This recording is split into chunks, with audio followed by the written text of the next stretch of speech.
And we're live. What's going on, folks? Welcome to Driving the Conversation here on Driving and Dragons.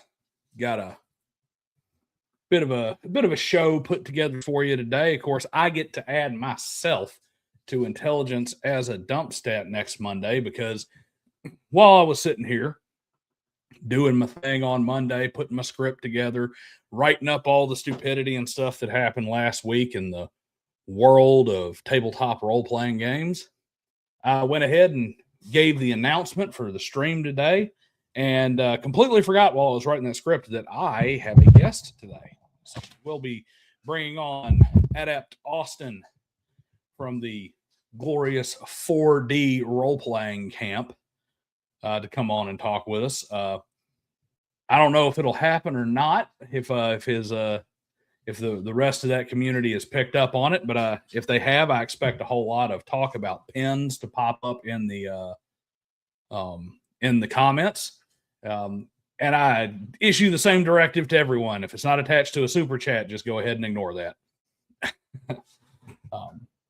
So as we're letting folks get filtered in here, I'm going to go ahead and talk a little bit about what we got going on today, and then I will bring our guest on board. So we are going to talk a little bit about just good old-fashioned regular role-playing nonsense. Hey, how things are going, what do you like to do, how do you like to play, what games do you have on your shelf right now, all that fun jazz. Talking a little bit about what's going on. Austin is, of course, he's been a panelist on GMI before as well. So he's been a part of the crew over there at Legion of Myths ongoing series. And I think we'll have a pretty productive conversation. But what we're also going to do is talk a little bit about my game, the 3612 role-playing system that I've been putting together and working on. It's a D30 based game. All of the dice are multiples of 3. We use the D3, the D6, the D12, and the D30 in that system. Probably it's not finished yet. I've been piecing it together and working on it for quite some time. But what I think is probably the most unique and OSR coded part of the 3612 system has to do with generating characters. So I use two different sets of attribute roles to generate your starting attributes. Just like, say, D&D, you have a split, you have an equal number of physical and mental attributes. Instead of using 6, I have 8. And I think one of the big arguments, and this is something that we'll, of course, talk to Austin about as well, but one of the big things about rolling characters and putting them together is arguments over: do we roll random? Do we use a point buy system? Do we use I forgot what it's called now, but it's the typical spread where it's like standard array. That's it. Do we use a standard array to put these skills out to make sure that these attributes are all balanced? And or is it 3d6 straight down the line? How do we put the game together in a way that satisfies both a simulationist mindset, a sense of realism and verisimilitude within the world, something that makes it feel like rolling a character is actually part of the game as opposed to something that you do to prepare for the game, that helps you get invested in your character? How do we kind of balance all these things out while at the same time giving you some freedom to be creative with how you put a character together? So as a result, I split the character rolling between two specific types of rolls. You have a genetic roll. You roll a D12 straight down the line. There is a listed order for what order the attributes go in the book, and you roll a D12 straight down the line. This is what you're born with. Doesn't matter who you are, doesn't matter what you're going to play. You roll that straight down the line. You want to play some kind of spellcaster, wizard type character, and you roll a 1 in intelligence. Well, guess what? You were born a moron. So you're apparently going to be somebody who had to overcome riding the short bus to school to be smart enough to be a wizard. You want to be a powerful knight and you rolled a 2 in your strength. Well, guess what? You're going to have to adapt and overcome. But what about that other side? The second half is point buy. And it also is a GM tool to help vary your game and how you want your game to feel with dire, standard, and heroic games. If you're playing the standard game, you get 24 points to distribute however you want to among your attributes with a maximum of 18. Dire game, you get half that many. Heroic game, you get half again as many. Basically, the way the math works out is that if you assume a 6 or a 7 down the line on the stats and you take the 24 points, every single stat is going to end up being a 10 or 11, which is going to dead even everybody straight down the line as average. Easy peasy, Japanesey. And then after that, it's all about your origin, where you come from, and your calling, what you were called to do. And it's right now I've got that game divided into like 3 separate documents right now. A core rule document that's mostly finished, a document for the dreaming dark fantasy sword and sorcery setting that has a little bit of work in it, some callings and stuff, and then the beginnings of the cyberpunk setting, Cyber City Dodge. So it's a little scattered about, but the idea is if I'm in a fantasy world, I probably have races and classes, or I have races and occupations, or whatever I want to call it, as opposed to origins and callings. If I'm in a sci-fi setting, I might have species. I know that there's a lot of people who hate that. Oh, race and species. Well, no, it's species, because now it's talking about different actual species of alien, as opposed to, different sects of the same in the same world. Like, it's a difference in the way the mindset would be in that time frame. Being in that hyper scientific sci-fi mindset, you are more likely to say something like species as opposed to race when talking about an intelligent life form, or any life form really. But when you're talking about different life forms, you'd probably be more likely to say species. So the entire idea is that your origins and your callings are just like everything else to be set for the setting. So, in Cyberpunk, you might not have race or species, either one of them. Your origins may be nationalities, or your origins may be, it may be like your social class. So it may not be, black, white, or brown. It may not be I'm Russian, European, or African, or, East Asian, or whatever. It may be I come from the slums, or I'm from the corporate world, or I'm from the ivory towers, or whatever. This is really designed for GM flexibility. But good old Adept Austin was kind enough to be kind of one of the first alpha testers for some of it. I've got a Discord where I had some people together. We were going to do some alpha testing and some beta testing play, but it never really got off the ground. I just didn't get, and that's my fault, because I didn't put in enough to get the game started. But Austin rolled up, and at least one, maybe more than one character, just to give us the idea of how easy or how difficult or how intuitive this raw document about rolling characters is for this system. And I think that's if any of you guys out there are thinking about making your own game, or you got any kind of aspiring game designs in the future for yourself, every single game designer that I spoke to, all of them without any exception, when I started working on the 7 Habits of Highly Effective Game Designers, that's a video series I'm working on right now,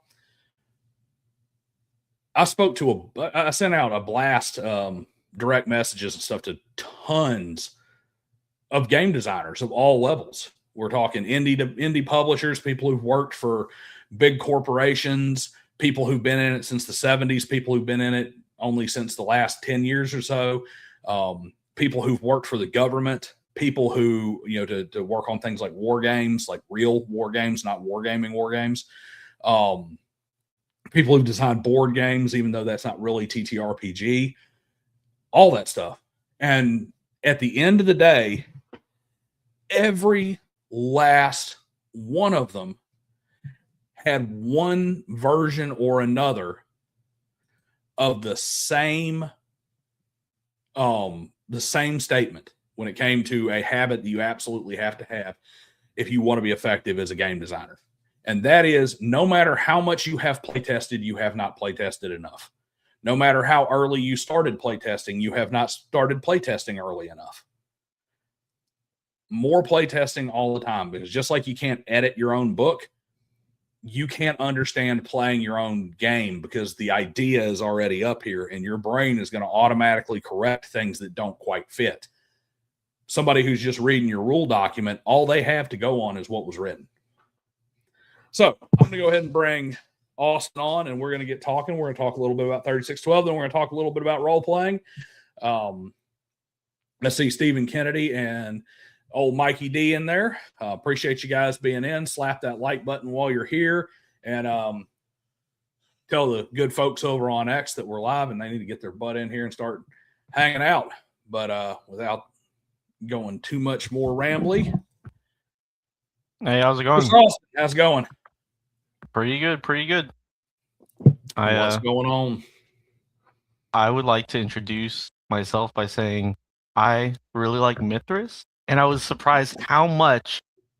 I don't know if you got any inspiration from it, maybe more from Call of Cthulhu, but a lot of it I was maybe a poor choice to alpha playtest it because it made more sense to me because I had played that before.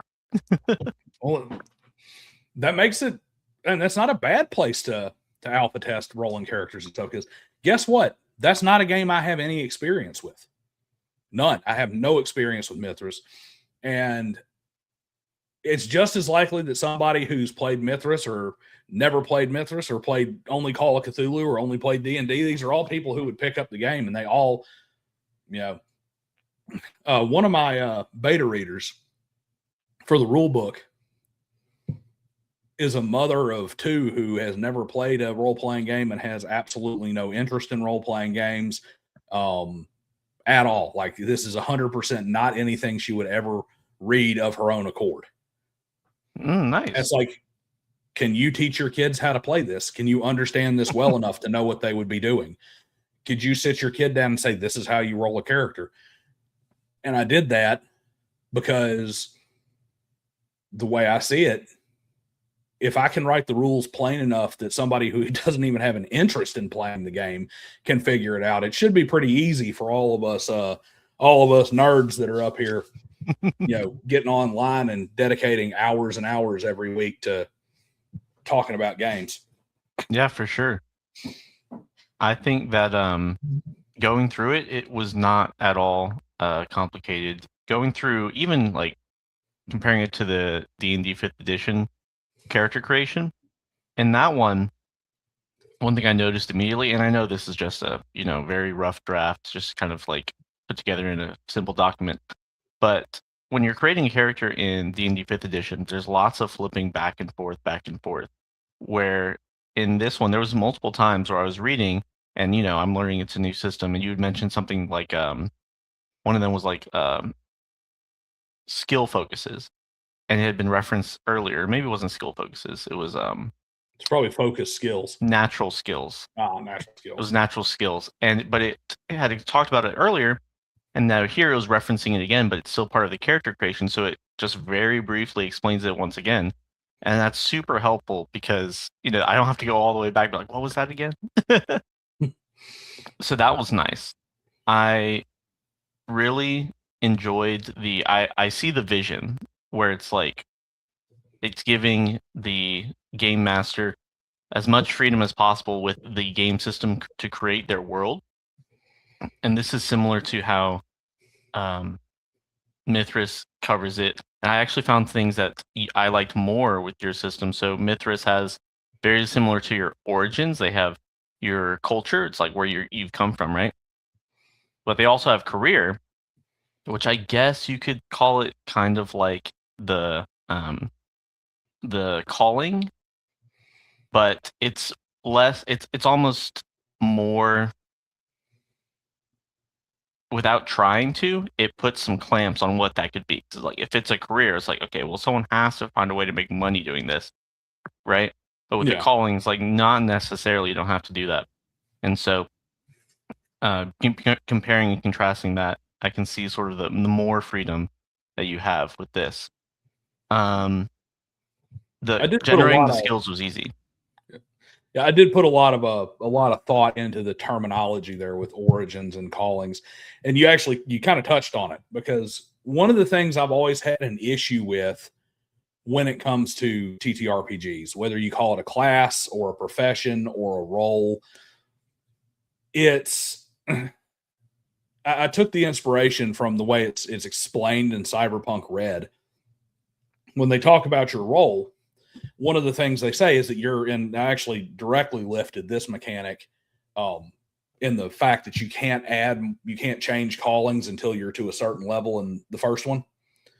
In Cyberpunk Red, unless you have your current role up to rank 4, you cannot add you can't add another role.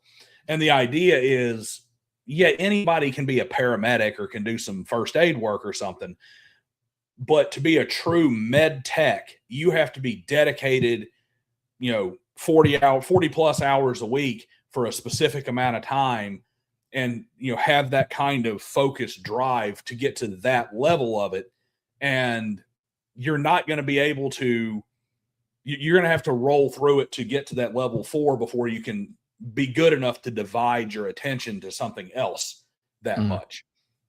So when I looked at the callings, I was like, first off, I don't want this to be, it's like, well, thief is a class. It's like, okay, well, that's what I'm doing. That's my job. I can be a fighter and be a thief.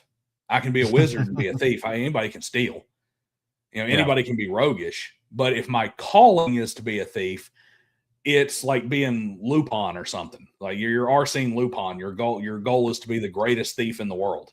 It's an art form to you. And I wanted that to be, it's like, this is my calling. It's what I was born to do. And if you're going to change callings, just like in real life, you had to feel the call to do something else. Mm-hmm. But I did interrupt you there. You're saying something about skills. Yeah. So the skill, not the skills. I may have misspoken, but the are they called attributes? Yeah, the attributes. The attributes. Yeah. So I mean, pretty simple. Just roll a d12 for your genetic roll, and then, like you said, kind of that hybrid approach where you can add like point buy for your experience, kind of building in the backstory a little bit. I do appreciate that. The only maybe not necessarily a weakness, but definitely something I've observed is in games where you're required to point buy a little bit, some newer players can be, well, it depends. They can be nervous because they're worried about putting their points in the wrong spot. But of course, that's like, you need to tell them it's a role playing game. That's not what we're doing here. Yeah. just put your points where it makes sense. It'll be fine. But maybe including something in the book to that effect would be useful for newer players. I also did admire the fact that you're treating this not as, oh, well, this is everyone's second RPG, because everyone knows they started with D&D or something like that, right? I think it makes sense not only from a completion perspective, but also like from a publisher's perspective or a designer perspective. You want to be eventually the big dog, right? You don't want anyone to have prior experience from another product to come to your product. Like, no, that's not what we're doing here. So I did appreciate that. You're gonna have to answer to Mikey D here real quick. Okay. Let's see what smart assery he has here. I'll say that if a 4D role player can even pick up your R2D2 C3PO system, then you must be doing something right. Well, I mean, seriously, if it's 4D role playing, doesn't that mean they can just, decide that there's a rule there because it wasn't in the book? I feel like he's throwing shade at both of us in that comment. He is a little bit. R2 IV D2 C3PO system. That's like Is that the playtest name, the 3612? Is that gonna be the main name? I think 3612 is going to be the branding for the system. I put some thought into that. I like it. I forgot what the word for it is. It's not a portmanteau. It's not an alliteration, and it's kind of an alliteration. There's an actual term for it. I just can't remember exactly what it is. A sonogram, I think it might be. 3612 said and thought out mentions every die that's in the game. D20 system talks about the 20-sided die because it's D20.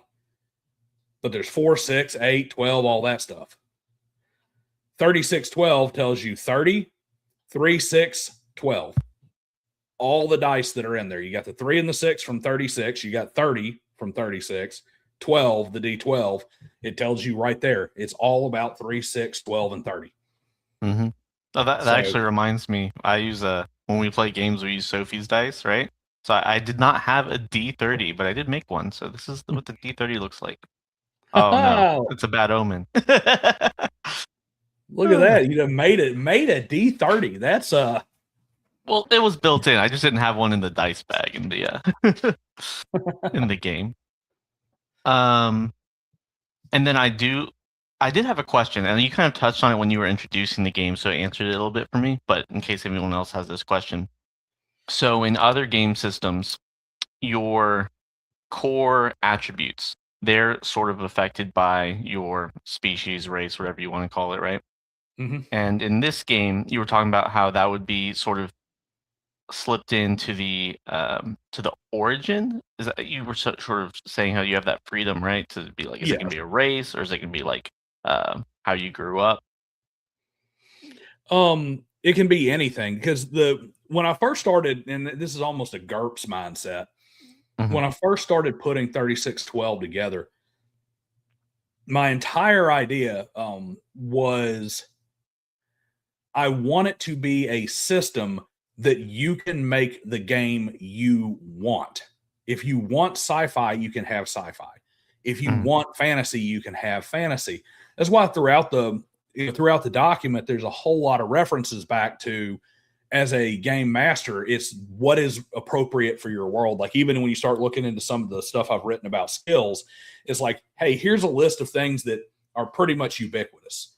Things like athletic or like acrobatics and stuff. We're always going to, move our bodies through space, unless you're going to make some kind of game where we exist only in cyberspace. Those kind of things, perception, persuasion, these things are always just part of the condition of being a sentient creature interacting with another one. So here's some skills that will always be there. But I think the example I use is like, let's say we're talking about combat. Well, if I'm in the modern era in like the 1920s or something, yeah, there's probably some guy who is like a master swordsman who can really play with all the intricacies of different swords and stuff. But let's be realistic about this when we're talking about the generalities of the world. I need skills for different kinds of firearms, different kinds of modern weapon systems. I probably just need like ancient armor or melee bladed, and I can cover knives all the way through swords and everything, or melee small and melee large, because when you're starting to get into the 20s and 30s and forward, you're not really fighting with melee weapons that much anymore. Pointy end goes into the other guy, sharp side cuts the other guy, blunt side hits other guy. That's pretty much what there is to it with a little bit of training. But different ways to use firearms, you need a lot. On the converse, if I'm doing a medieval fantasy game, I probably need ranged weapons is all I really need for crossbows and bows. Maybe I break it up into simple, shouldered ranged weapons and bows, but I need to have pikes, pole arms and large swords and single-handed swords and small bladed weapons and different kinds of blunt weapons, because these are the skill with those weapons. Like the degree of skill matters a whole lot more. Mm-hmm. So you need to break those skills out. And I wanted it to be set up that way. Mm-hmm. But with Origins, it gives you the concept of what it's supposed to be, and you can choose the term that best fits, whatever type of game you're running. I did stay, and now you could do this because, as a matter of fact, I think in the book it explicitly says you could do this. I did stay away from adjusting attributes with Origins or with callings. Because while that might be appropriate in, say, a sci-fi game where you have different species and this particular species just happens to be stronger, it'd be easy enough to put that just in as a special feature or special ability of the calling, rather than saying you just have a flat +2 to, strength or whatever. And I did that because I'm really trying to make sure that 20 is the absolute max you can have in any attribute. 18 is the most you can have naturally without some kind of scientific, cybernetic or magical enhancement. And everything is contained from the numbers 1 to 70 in DCs.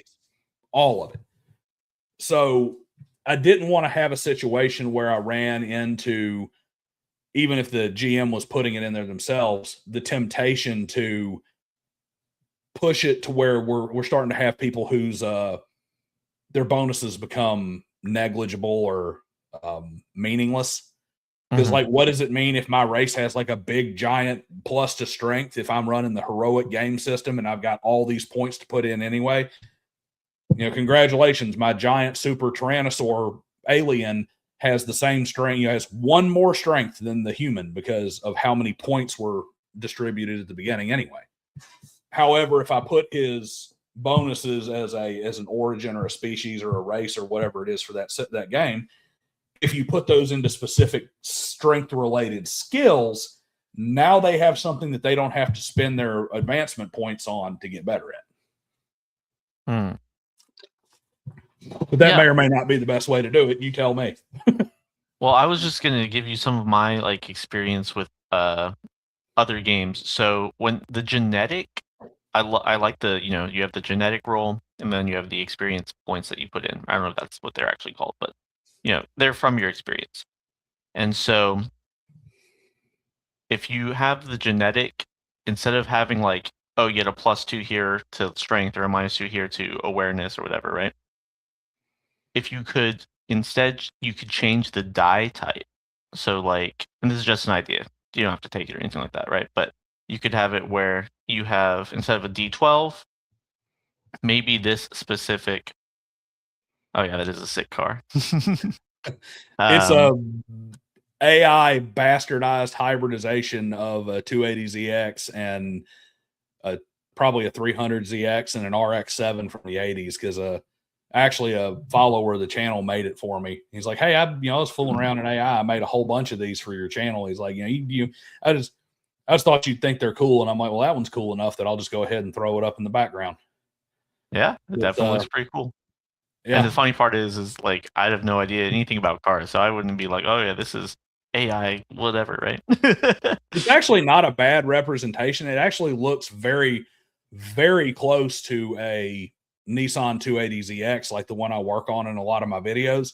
The only difference, this is where part of it would be right here, down here in the headlights. 280ZX is a sugar scoop just like this, but it's round. It's a round dome headlight.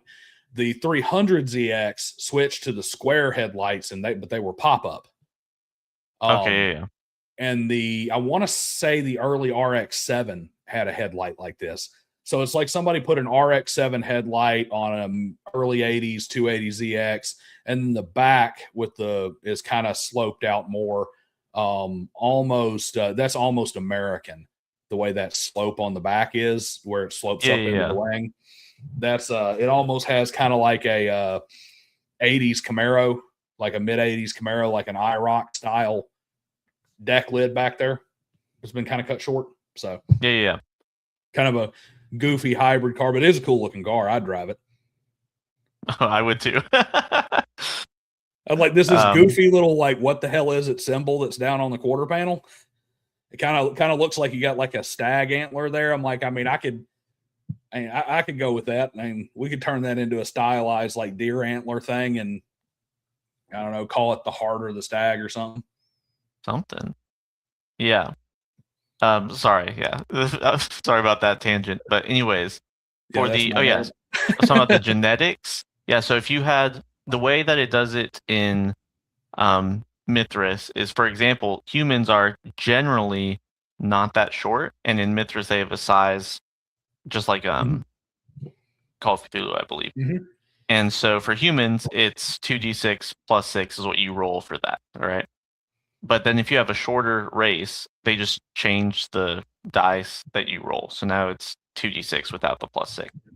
Right. Or if you have a race that's like, generally strong, instead of rolling 3d6, then it's 2d6 plus 6. Right.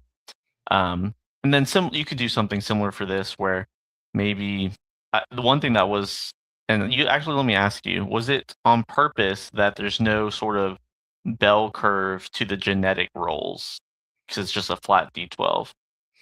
Yeah. And there is actually a bell curve to it in a way. I mean, well, I guess that's true. I mean, like theoretically, the overall average is actually going to be 6 or 7. It's just not going to be, I roll 6 or 7 most of the time. It's just 1 to 12. But no, it is very intentional. Okay. It's very intentional because I want there to be stuff that has to be overcome. Mm-hmm. And that's really funny you mentioned that, because literally I didn't even think about bell curves or anything. I roll my first stat, 1. Oh yeah. Oh yeah. So my character started with 1 strength. I'm like, nice, let's go. So what did I get on? I don't think I made note of the original flat rolls. I know that I had 2 12s back to back on the first character I rolled, and then the second character I rolled, like I started off with a 2. That's pretty funny. I actually didn't put any points into strength, so I left the strength at 2.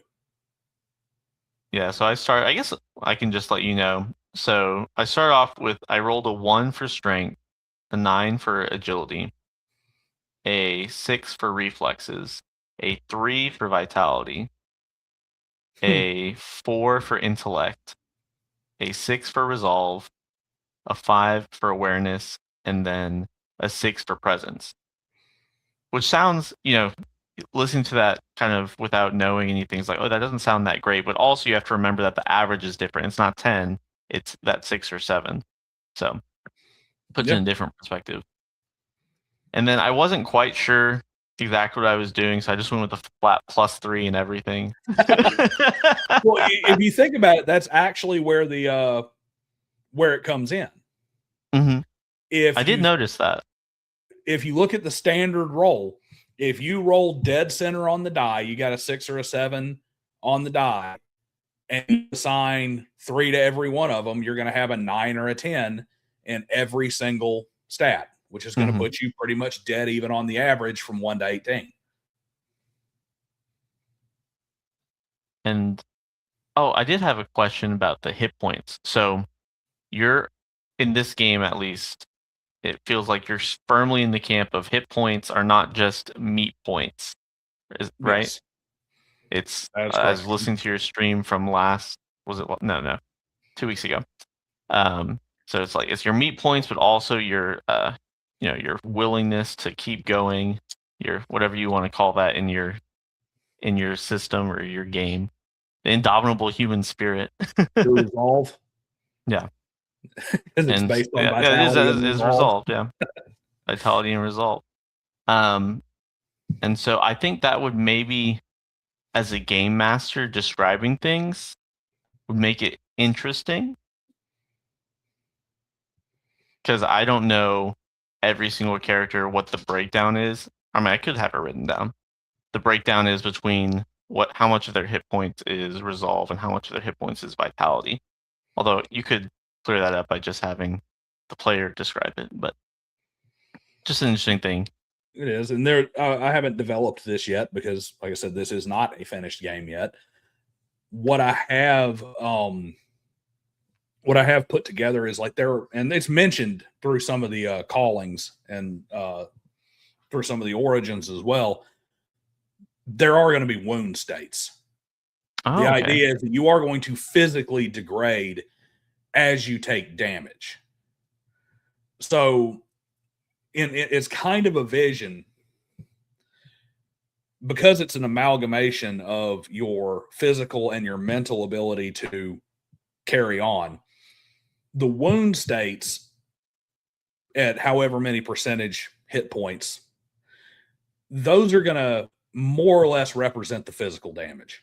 Mm-hmm. Whereas I believe the way it'll work, and I may be wrong about this, I'll find out when it starts getting into playtesting actual sessions, but I believe that the HP number itself is going to almost default into a status of, I think it's going to almost default into a status of being, this is the mental side. It's like I'm getting close to zero. So I'm getting close to zero. This is me. I'm worn out. This is me not being able to keep going forward. Even if, say, I haven't picked up wound states. Mm-hmm. But as I pick up wound states, because maybe I got hit hard in the leg and I did enough damage to take wounds to the leg, there's my physical damage. Okay. That sounds very interesting. Mm-hmm. I did also want to say I really am props to you that I love the divide between basic skills and specialized skills. Because the one thing about Call of Cthulhu that I'm always super annoyed by, and it can be sort of intimidating for new players, is you give them the character sheet and there's just all these skills on there, and most of them are like 1%, 5%, they're really low because like they don't have that division. They just have to have all the skills there. But having, I guess, you want to explain basic and specialized skills for everyone who may not know? Yeah, it's essentially it works very similar to the way things work in Cyberpunk, because there is no levels. Everything is about advancement points, and the advancement points represent practice, learning, implementation, time dedicated to getting better at that skill as you play the game. Well, if I spend 10 hours doing oil changes, brake pads, and tire rotations, I'm probably an expert at brake pads, tire rotations, and oil changes by the end of 10 solid hours dedicated to do them. Like I'm pretty quick at them because they're very, very simple car maintenance tasks that anybody can do, really. However, if I'm doing 10 hours building engines, first off, I probably haven't even finished. And second off, I've barely touched the surface of putting parts together. I haven't learned anything about compression ratios or valve clearances or anything like that. I'm basically unscrewing and screwing stuff back together at that point. I haven't really learned anything, even though the same amount of time is dedicated to it. So you have skills where it's things like using rope and tying knots, or acrobatics, or the very basic stuff that is all there to be, or even the combat skills are generally seen as basic skills. You can advance relatively quickly in them. But anything that's like hyper focused or can have a great impact by nature of it being specialized and taking more time, that's where your specialized skills get into, and that's why they cost twice as much for you to level them up. And in the same thing, it costs even more to level up your actual calling. Once again, focusing you can't get better at this without significant laser focus and putting a lot of your effort into it. Because if you go into character creation and I give you 500 advancement points to start the game for you to distribute amongst all the skills to buy ranks, and it costs you 10 points to get from level 1 to level, like it costs you 20 points to get from 1 to 4 in, say, like, I don't know, pick lock or something. You make that calculus. But that same 40 points only gets you to level 2 in something far more intricate, like I don't know, starship engineering or something. just depending on whatever the system or whatever the game is. Ritual magic. You don't get to go to level 4 of ritual magic, casting powerful spells. Think about the stories that, let's just use Sword and Sorcery as an example from the Dreaming Dark setting or the Dreamless Dark setting. In what pulp magazine, in what story, in which of these books that I can pull off my shelf back here is the wizard some guy who woke up Tuesday and decided Friday he was going to start summoning demons and knew exactly what he was doing? It's always some guy who spent like 40 years learning how to cast this one spell. So why would I make it just as easy to rank up your ability to cast magic with rituals as it is to learn how to pick the lock on the trunk? Doesn't make sense. Yeah. And it makes those classes who specialize like that, it makes them give something up to be that kind of specialized. Like if you tie a powerful ability or a powerful game effect to a specialized skill, you're telling that player you're going to have to sacrifice some of your everyday convenience in order to be good at this. Mm-hmm. The other thing I really liked about that, the fact that they're split up like that, not only is there the difference in how fast you can progress based on like how many points you have, but also the fact that not everyone can try anything. Me, knowing nothing about cars, like you're saying, I can maybe with a YouTube tutorial change some brake pads, right? But if I have to get anywhere near the transmission, it's like, look, man, just take it to the scrap heap. And so that's a huge and very important distinction, is that it helps you make a useful character sheet as well, is that you don't need to have a bunch of things listed out. You just have, okay, these are the basics, like you have those basic skills. And then either the setting has their more, like you were saying, more specialized skills, or the game master who's making their own thing, they can make their own specialized skills. And then of course they could figure out maybe, hey, this basic skill is kind of too niche for my setting, so I could maybe switch that up a bit. You can switch those too. That's one idea that I need to make sure I make clear in that rule book as I'm writing it up. I think I'm sorry. I think I made a example of this somewhere, that it's like there are going to be some situations where a specialized skill in one setting is a basic skill in another. Using a smartphone is a basic skill in 2020. But if I take a smartphone and I give it to somebody in 1440, that's a specialized skill. Exactly. Figuring out how to unlock it is a specialized skill.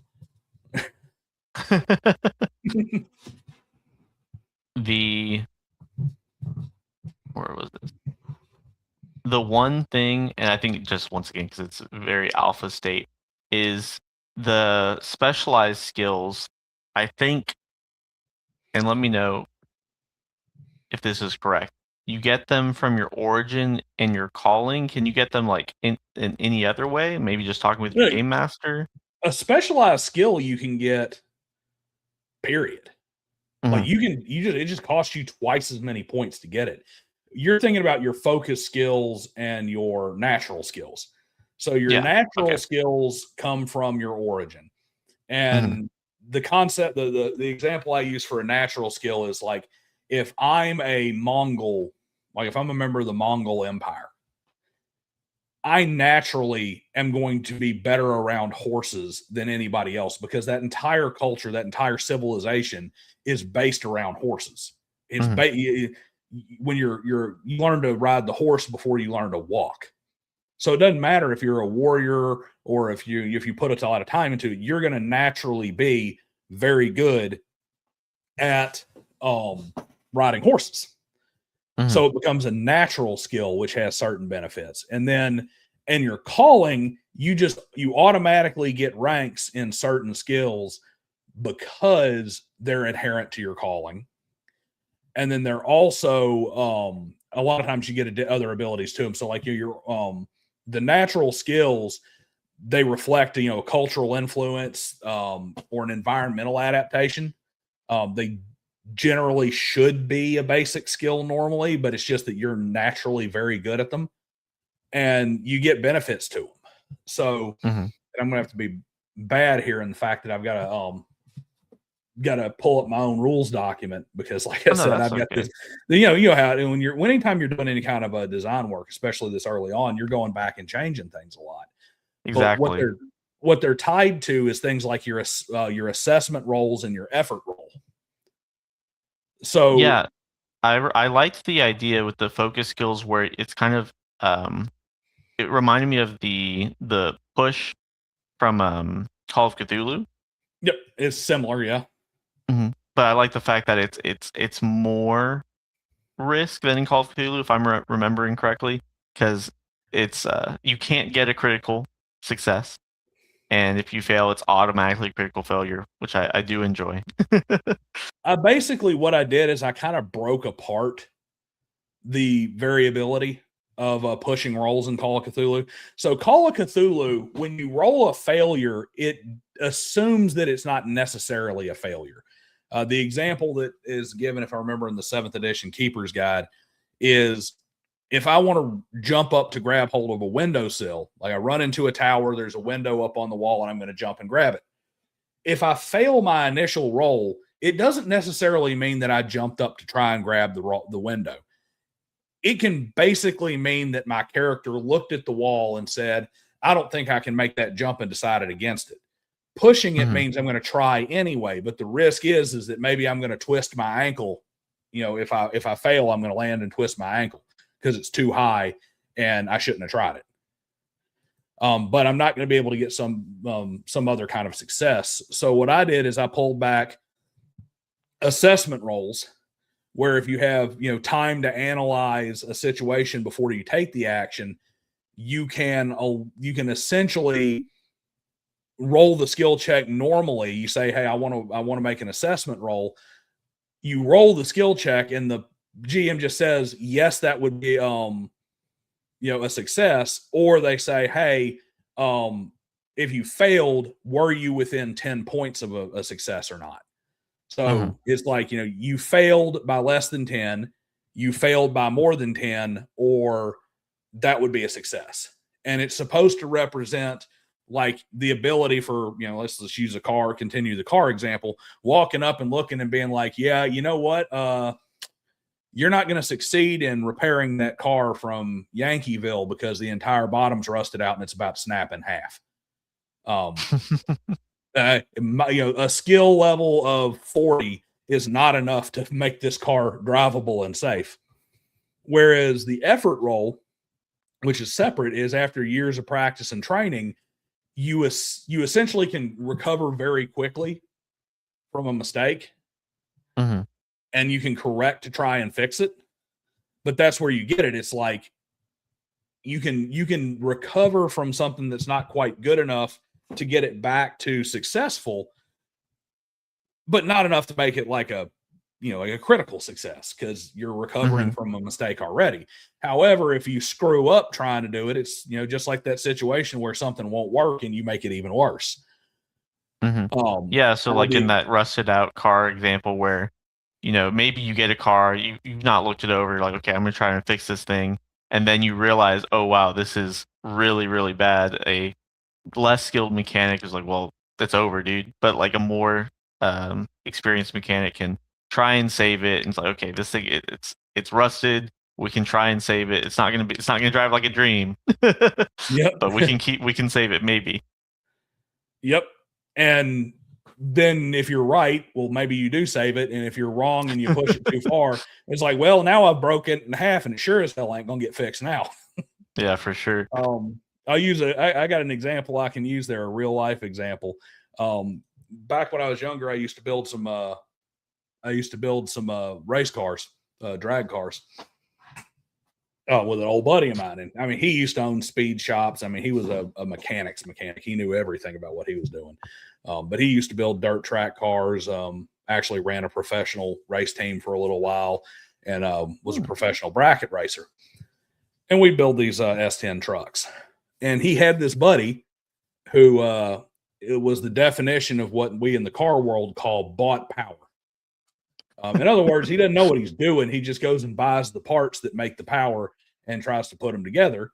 And he had this, it was a 71 Chevelle that he had I want to say it was a 572 crate engine in it, a 572 cubic inch Chevrolet crate motor in it. It's a monstrous engine. Since you don't know anything about cars, just to give you an idea, your big Chevy pickup trucks would run a 350 cubic inch V8. Oh my goodness. So this thing is more than twice this. Like, this is more than twice the size of the engine that is in the base Corvette in terms of cubic inches. It's a monstrous engine. And he had two 900 CFM Dominator carburetors on top of it. It's this giant Holley drag racing carburetor that just dumps a ton of fuel into this engine. To give you an idea, we had an S10, Chevrolet S10 pickup truck that we ran drag race in. It had a 427 cubic inch engine in it, ran a 250 shot of nitrous oxide, and we use one 750 CFM Holley double pumper carburetor on it. One 750 CFM carburetor, more than enough for our race truck that ran an 1/8 mile in like 4.5 seconds. So he's got a car that he drives on the road that has 2,000 CFM worth of carburetor on it. And we had told him 1,000 times, we were like, the reason your car floods out all the time, the reason you keep stalling out at stoplights and stuff, is you are flooding this engine. I don't care how big it is. It doesn't need that much. It does not need that much fuel. And he pulls up in there. Oh, Wally, it ain't working. He's like, you got them damn carburetors on too. He's like, man, I went in there and I leaned them out. And he goes, I don't care how lean they get. You ain't gonna get them lean enough. So he pops open the hood. Wallace gets under there tankering. I'm just standing there watching, and a guy sitting there messing around. He's like, all right. He's like, give it a little bit. And of course, the guy didn't give it a little bit. He gave it half the damn pedal. And you just hear this whoop and this big boof sound. Wallace pokes his head out around the corner. He no longer has eyebrows or a beard. And his face is like cherry red because this carburetor just shot fire all over his face. And he just slammed. He's like, you get this damn thing out of my driveway before I don't want to see this damn thing with them damn carburetors on it again. Get the hell out of my yard. I don't care if you got to tow it. The thing is it's kind of like where it's the effort rolls. Like, he knew good and well it wasn't going to work. He had already failed to fix it a couple of times, but he pushed it to try and tweak it to get this stupid thing to somewhat run. And he failed, and he set his face on fire. Yeah. And he's a skilled mechanic. I was like, Wallace, you done told him to take those stupid things off that engine about 15 times. Like, why are you still trying to fix it? It's like, tell him to sell them or never bring the stupid thing back. Or take it to a shop, because the shops won't touch it. Yeah. So it's crazy. kind of like one of those. Yeah, and that's kind of the idea is, and to put it in game terms, Wallace popped the hood and he failed to adjust the carburetors. And rather than just close the hood and say, look, it's not going to work, he decided to use that effort roll to push a little bit harder and set his face on fire and burn his beard off. So that's kind of where that comes from. And then, like I said, the natural skills are just, I'm naturally adept at it. And it's supposed to represent different things to bring more realism into it. Because what I wanted more than anything, and what I still want more than anything on it, I want to be able to, I want to put as much crunch as I possibly can, not as much crunch overall, but as much of the crunch in the game as I can into character creation.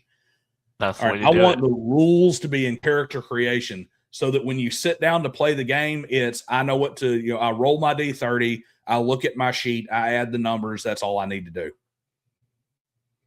So, I'm not playing math. I'm not playing Math Wizard every time I need to make a roll. Mm-hmm.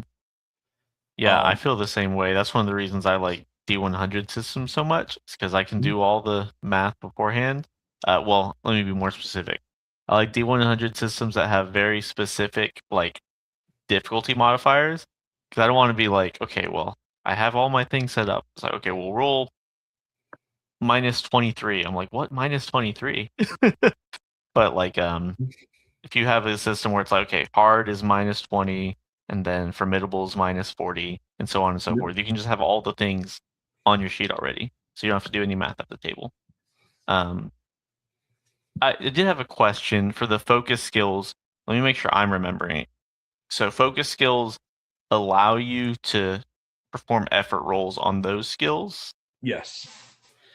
And is there anything else with those? I think that was the main thing, right? So with your focus skills for each calling, you start with 2 ranks if it's your first calling. If you're adapting a new calling, you start with 1 rank in the skill. So you get that rank for free. Not necessarily for free because it costs you points to be in a calling other than your initial calling. So that is your cost for multi-classing, is that if you want to bring in a second calling or class or job or whatever you decide to call it in your game, buying that first rank is a cost, but it comes with you get 1 rank in each of these skills. You're just stuck doing this until you're rank 4 or better. However, you do get 1 rank in each of those skills. So that's one of them. And you now have the ability to do the effort roll. Okay. And then your origin ability, one of the things with your natural skills that you have is that with your natural skills, you automatically succeed anytime you make an assessment roll on one. That's right. That's right. I do remember that. If you're once again, let's use that Mongol horse person again. If you're a Mongolian stepchild, it doesn't matter if you don't really do anything. You can be a merchant. You're not a cavalryman, you're a merchant. But you can look out there and see somebody about to do something stupid on a horse and be like, he's going for a ride. Like his ass is going to be in the dirt in about 5 seconds. Just you watch, it ain't going to work. No way that horse is going to jump that fence, because he grew up around him and he knows. So that's why he gets that automatic assessment. He knows that you're not the person from that archery culture where everybody is basically born with a bow in their hand, knows you're not going to make that shot or knows how hard that shot is to make before you ever try to make it. So he can look out there and be like, yeah, that's a DC 50. Yeah. Okay, so let me go back to my character. And you had sent me that second, I think, callings and origins document that I had only gotten through like half of the first rulebook document. And so I was like, I'm not looking at that. Well, the reason I sent that one over is that it actually has more than just the one calling that I had put, or one calling that I had put together. So I'm assuming you made a Crusader. I did. Yeah. I made one too, and then I found my other ones. Ooh, there we go. So one thing I didn't know with the skills. So appraise, let's start with appraise because it's one of the basic skills. Hold on. Oh, sorry, I had a gas bubble there. Okay, so appraise, it has like intelligent as that like its base attribute. Is that how that works? So when you use appraise, whatever your appraise skill is, you roll the D30, you add your appraise, and then you add your intelligence. I'm understanding that correctly? Okay, awesome. That's what I thought, and it made the most sense to me. So that means your writing was well written. For I also used the only origin that I had, which was Man of the Sea. Man of the Sea has the natural skills, right? And one of them is pilot ship. And it did not, at least not where I saw, it didn't give me a sort of base attribute for that. There's a reason for that. I figured there must be. I was like, I don't know. That was one of the roadblocks that I said. I was like, well, I hit a couple. We'll talk about it on stream. Yeah, if you look in the Discord server, Mm. the playtesting Discord server, in the mechanics and update section, there's actually several more origins in there. Mm-hmm. And actually there's weapons in there too. There's at least some of them, but there's several more origins. But then there's also a list of skills for the Dreamless Dark that has the stuff beside them. Pilot ship is a reflex check. Okay, so this would be based on like the setting or Yes. Yeah, okay. Because I mean, like I said, if I'm not in Oh, sorry, I can't hear you for some reason. oh, that's my fault. I accidentally bumped Okay. the off button on my mic when I moved it. Yeah, because like I was saying, if I'm in a modern day setting, I probably don't need 5 or 6 different skill classes for melee weapons. I just kind of need melee weapon. Awesome. Okay, so that fixes that issue. That makes more sense. Okay. And then similar thing, I assume it's also fixed the exact same way for the specialized skills from the Crusader. So like Endure Pain is already a basic skill. But like Lore Nobility, I assume, is that intelligence? Intellect, That would be intelligence. It'd be intellect. All right. Okay. Yeah, lore is kind of like the knowledge skills in 3rd edition D&D. Each lore is each individual subject, but they're all intelligence because it represents a book learned subject. And then ritual, what would that be? What would the base be? Ritual, if I'm not mistaken, is based on resolve. Oh, okay. Yes, it's resolve, and it is a specialized skill. Yeah, that's one that came from Crusader, which I guess saying it came from Crusader is not necessarily correct because it's like one of your focus skills. But and you were saying like the skills you get are based off of like your experience and like you spend points to get them, right? Yeah. And so like for instance, let me grab this document over here for the Dreamless Dark, where which by the way, if you hear me call it the Dreaming Dark, I kind of bounced back and forth between what to call it for a while. So like for instance, there's a sorcerer calling in the in this document, and that's where you learn things from the special abilities about ritual magic, where they make ritual checks to invest their power into a talisman. And so it's kind of like a hybrid of preparing your skills versus having spontaneous spell casting. Is you perform the ritual to invest the power, like let's use D&D terms to make it easy, to invest X number of spell levels into your talisman, and you have a maximum you can cast. And then later when you're in the game, you'll make a roll to access the power in that talisman to cast that spell and to pull those spell levels back out of it. So that sorcerer invests his, he spends hours on the ritual to put the power in the talisman. And the idea would be like, the way I have that particular calling written out is he is probably, it's not, I went to camp that night and I get my spells back. It takes him days of rituals to put all of this power, depending on how powerful he is. It may take him days of rituals to fully charge his talisman. Then he goes on adventure, and unless he has like 8 hours to stop and be in a ritual on top of resting and everything, he's not going to be able to reload that thing. He might be able to put a couple of spell levels back in at night with with a couple of prayers or something, or with whatever his ritual casting is. But ritual is tied to both divine. There's arcane ritual, and there's also a ritual for like what's the word I'm looking for? Divine?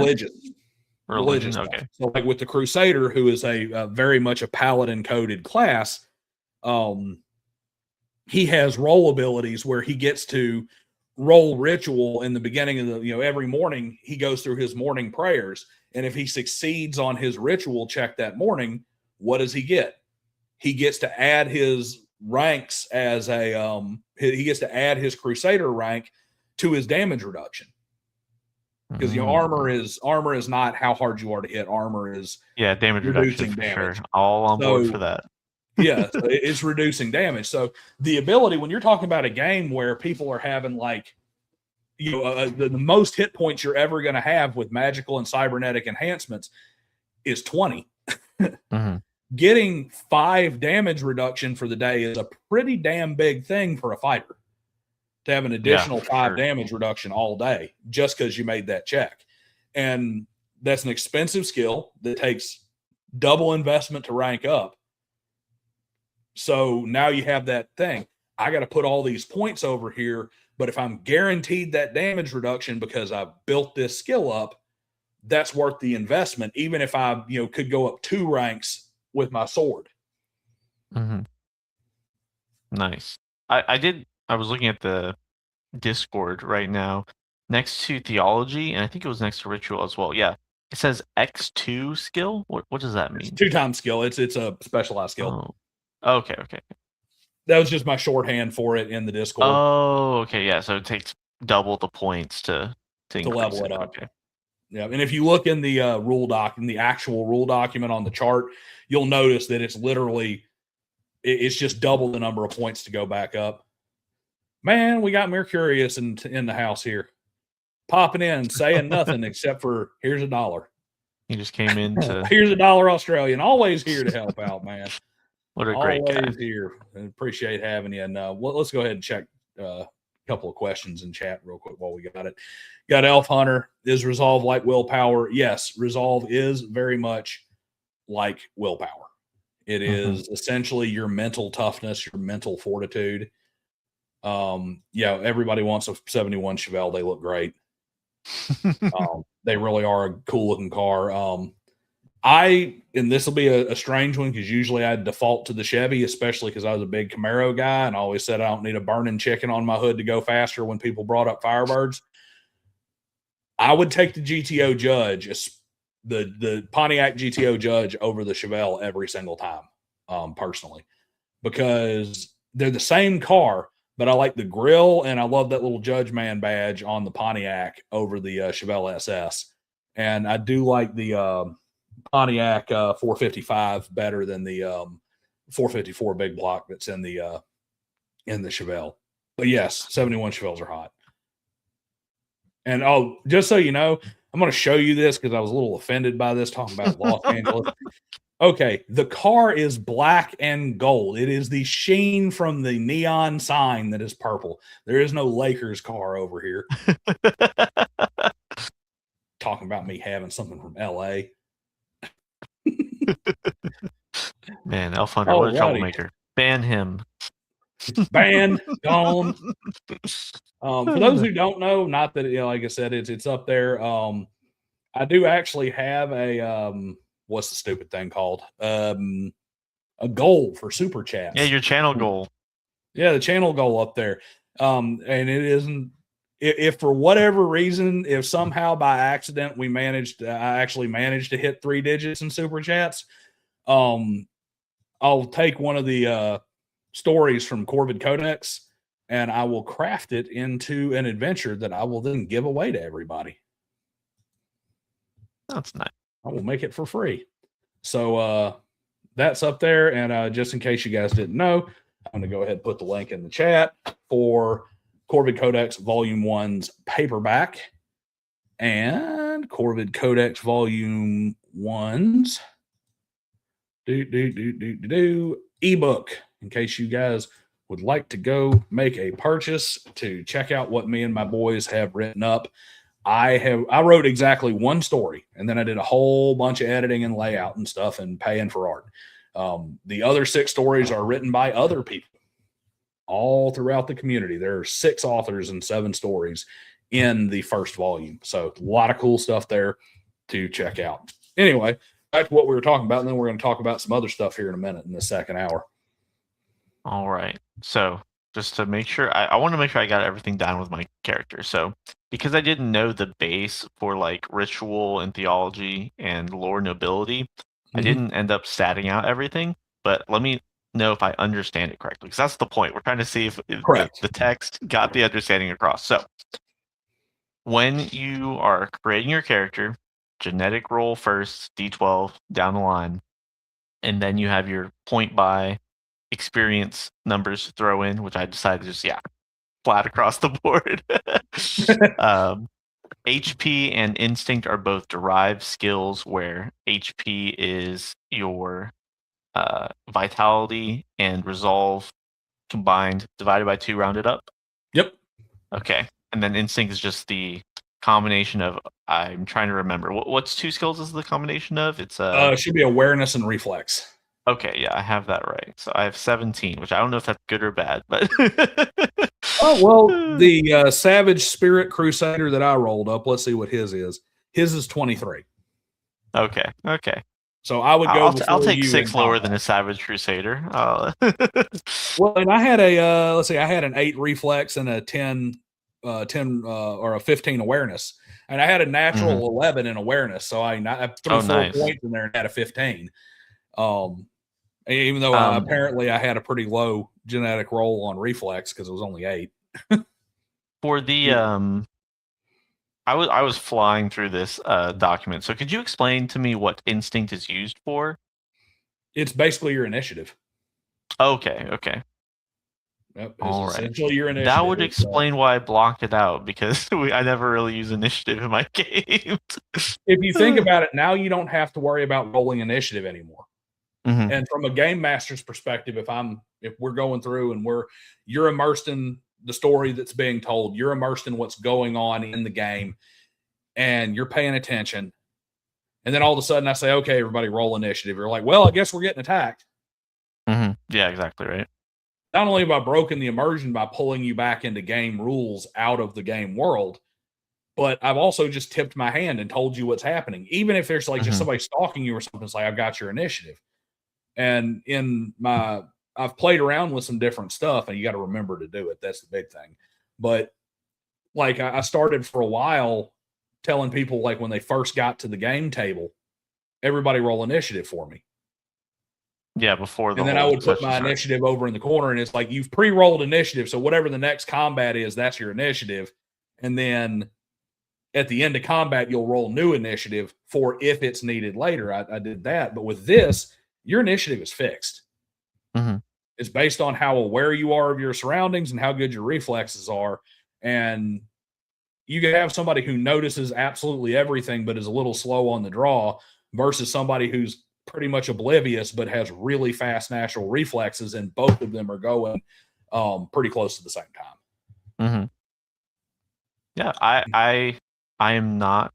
I wouldn't call myself an initiative hater, but I'm not. I wouldn't also label myself as an initiative enjoyer. But I would say this is probably what I would enjoy the most if I was choosing like an initiative mechanic, where it's just like, this is what it is. All right, I try to avoid. I'm trying to extract as many meaningless rolls as possible. I want you to roll dice and it to be exciting, but I want you to roll dice when it matters. Yeah, that's one thing I've heard from a lot of people who don't like initiative, is like it does matter like when you go into combat, but it just doesn't feel like it matters. Like the roll itself is like, I'm rolling to see when I'm going, as opposed to, am I going to survive this attack, or am I going to, something more substantial in I guess the fiction or the imagined world. It matters a lot more mechanically, and it's more exploitative. Initiative works okay in the old school AD&D style of, we have a planning phase and then a resolution phase where everybody stacks out what they're going to do, and then the results are revealed all at once, which I think isn't actually the better way to do it, because this is all supposed to happen in the same amount of time. It's the same 6 seconds or the same minute or whatever the case may be. I think when they switched it, and I want to say this actually happened in 2nd edition, but when they switched it to basically, they tried to streamline the game side of it by not having the 2 phases. Now you have, it's like, well, I have an advantage by having a slower initiative because I get to tailor make my change. I get to tailor make my actions based on the stuff that is happening at the same time. So I know that guy's dead. I don't need to attack him. You didn't know he was going to be dead when you said you were going to make both of your attacks against him. You didn't know he had 2 hit points, so you wasted your second attack chopping on his corpse. You should waste your attack chopping on his corpse, because you don't know that in the second. You have to be, there has to be time for your OODA loop to happen for you to know. So I think that by doing it this way, first off, it alleviates us having to say, all right, everybody, let's go around the table and see who has what's initiative and who goes in what order. We already know. I just look down and I say, okay, here's the combat number for my bad guy. I slot it in wherever it is. And it's like, you go first, you go second, bad guy goes third, you go fourth, so on and so forth. Okay. Yeah, I like it. Anyway, so now that I understand what, I'm pretty sure it was written down. Honestly, I'll just blame my 4D brain for your 4D brain. Yeah. Anything we can blame on 4D, I'm good for. And Conway's done run off. He can't even sit there and yell about pins in my chat. Oh man, I'll make him watch it later. I'll strap him to a seat. So I'm looking at the overall thing, and to be honest, I was going off the cuff. It was, what's the word? Intuitive, remembering the steps, so I didn't have to look at them, but I did pull it up now to make sure I don't miss anything. So we determine the derivative attributes, and that select an origin, which I only selected the one because I didn't have time to read the other one. I like the Man of the Sea. I like the idea with natural skills and things like that. We didn't talk about origin abilities, but I think people kind of understand what that means. Like it's an ability. It was actually very flexible, which I enjoyed from a game master perspective. So that's sweet. And then you choose your calling, which I chose that the Crusader. Honestly, I probably would have chosen the Crusader anyways. It seems really cool. Actually, pretty useful to be a seagoing person, because I mean, all of those ships had like a ship chaplain anyway. Yeah, for sure. And I also kind of like the idea of, like, maybe you were a man of the sea, but then you got your act together and it's like, well, now I have to go crusade. So that it could work either way. Yep. With the special abilities, when do you get those? Are those all from the start, or is that as you rank up in that calling? It depends on the calling. So on the calling, okay. For instance, most of this was also intentional. It's not ubiquitous. It's not 100% across the board. But as a general rule, if you look at like what we would normally call your martial callings, which you obviously only saw the one calling, so you can't make the comparison. But if you look at like the soldier, the warrior, and the crusader that I'd made, they pretty much all get their abilities across the board. I mean, the soldier, his rank up, like he gets man at arms, where he adds his soldier rank to all combat skill rolls involving the use of heavy shields or weapons, which that'll actually get adjusted because of the way I've changed some things recently. He gets unit maneuvers at rank 5 when targeting an opponent in combat who is actively engaged by an ally or who has been targeted by a friendly range attack since the soldier's last action. He can make a tactics roll, and on a success, he ignores 1 point for 1 point of damage reduction for every 5 levels that he succeeds on the check. So the check's a DC 30. And if he gets a 35, he gets 2. If he gets a 40, he gets 3 of damage reduction removed. Basically, he knows how to tactically position himself that if this guy's under fire, he can take advantage of it. If this guy got hit, he can take advantage of it. One thing I actually did want to pause is funnily enough, I actually just finished playing a couple sessions, play testing Archmaster's game. So it kind of syncs up pretty well. He also has a similar mechanic where like +5 gives you extra things, right? +5. I think it was yeah. I don't remember the exact thing, but that was a mechanic. And I think when we played it, how do I say this?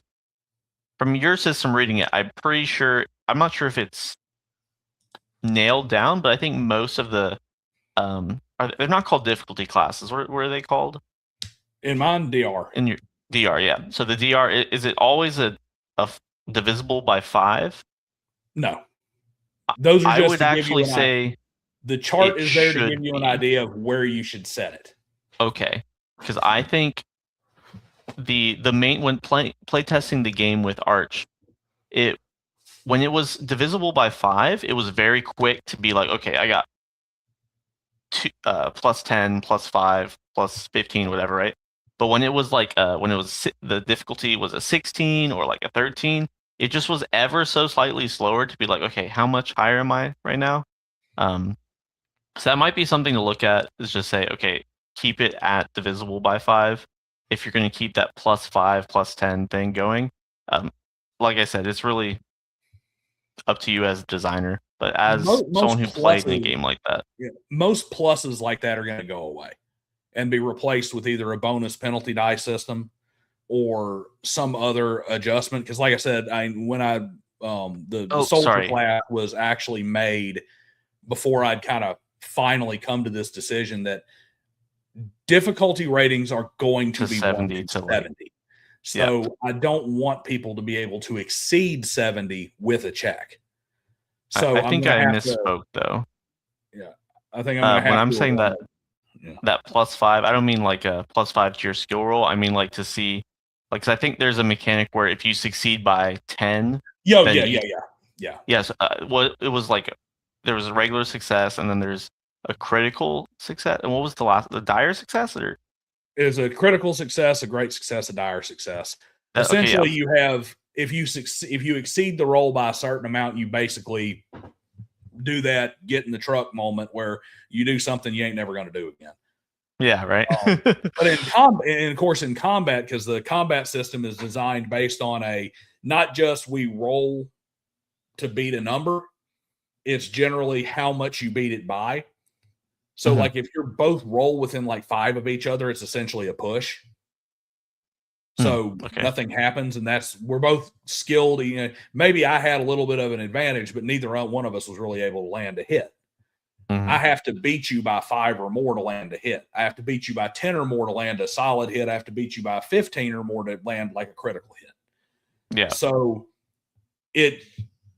what that also does is if I'm playing, the good old fashioned, my level 10 soldier goes up and fights a cobbled. It's like, why are we even having this fight?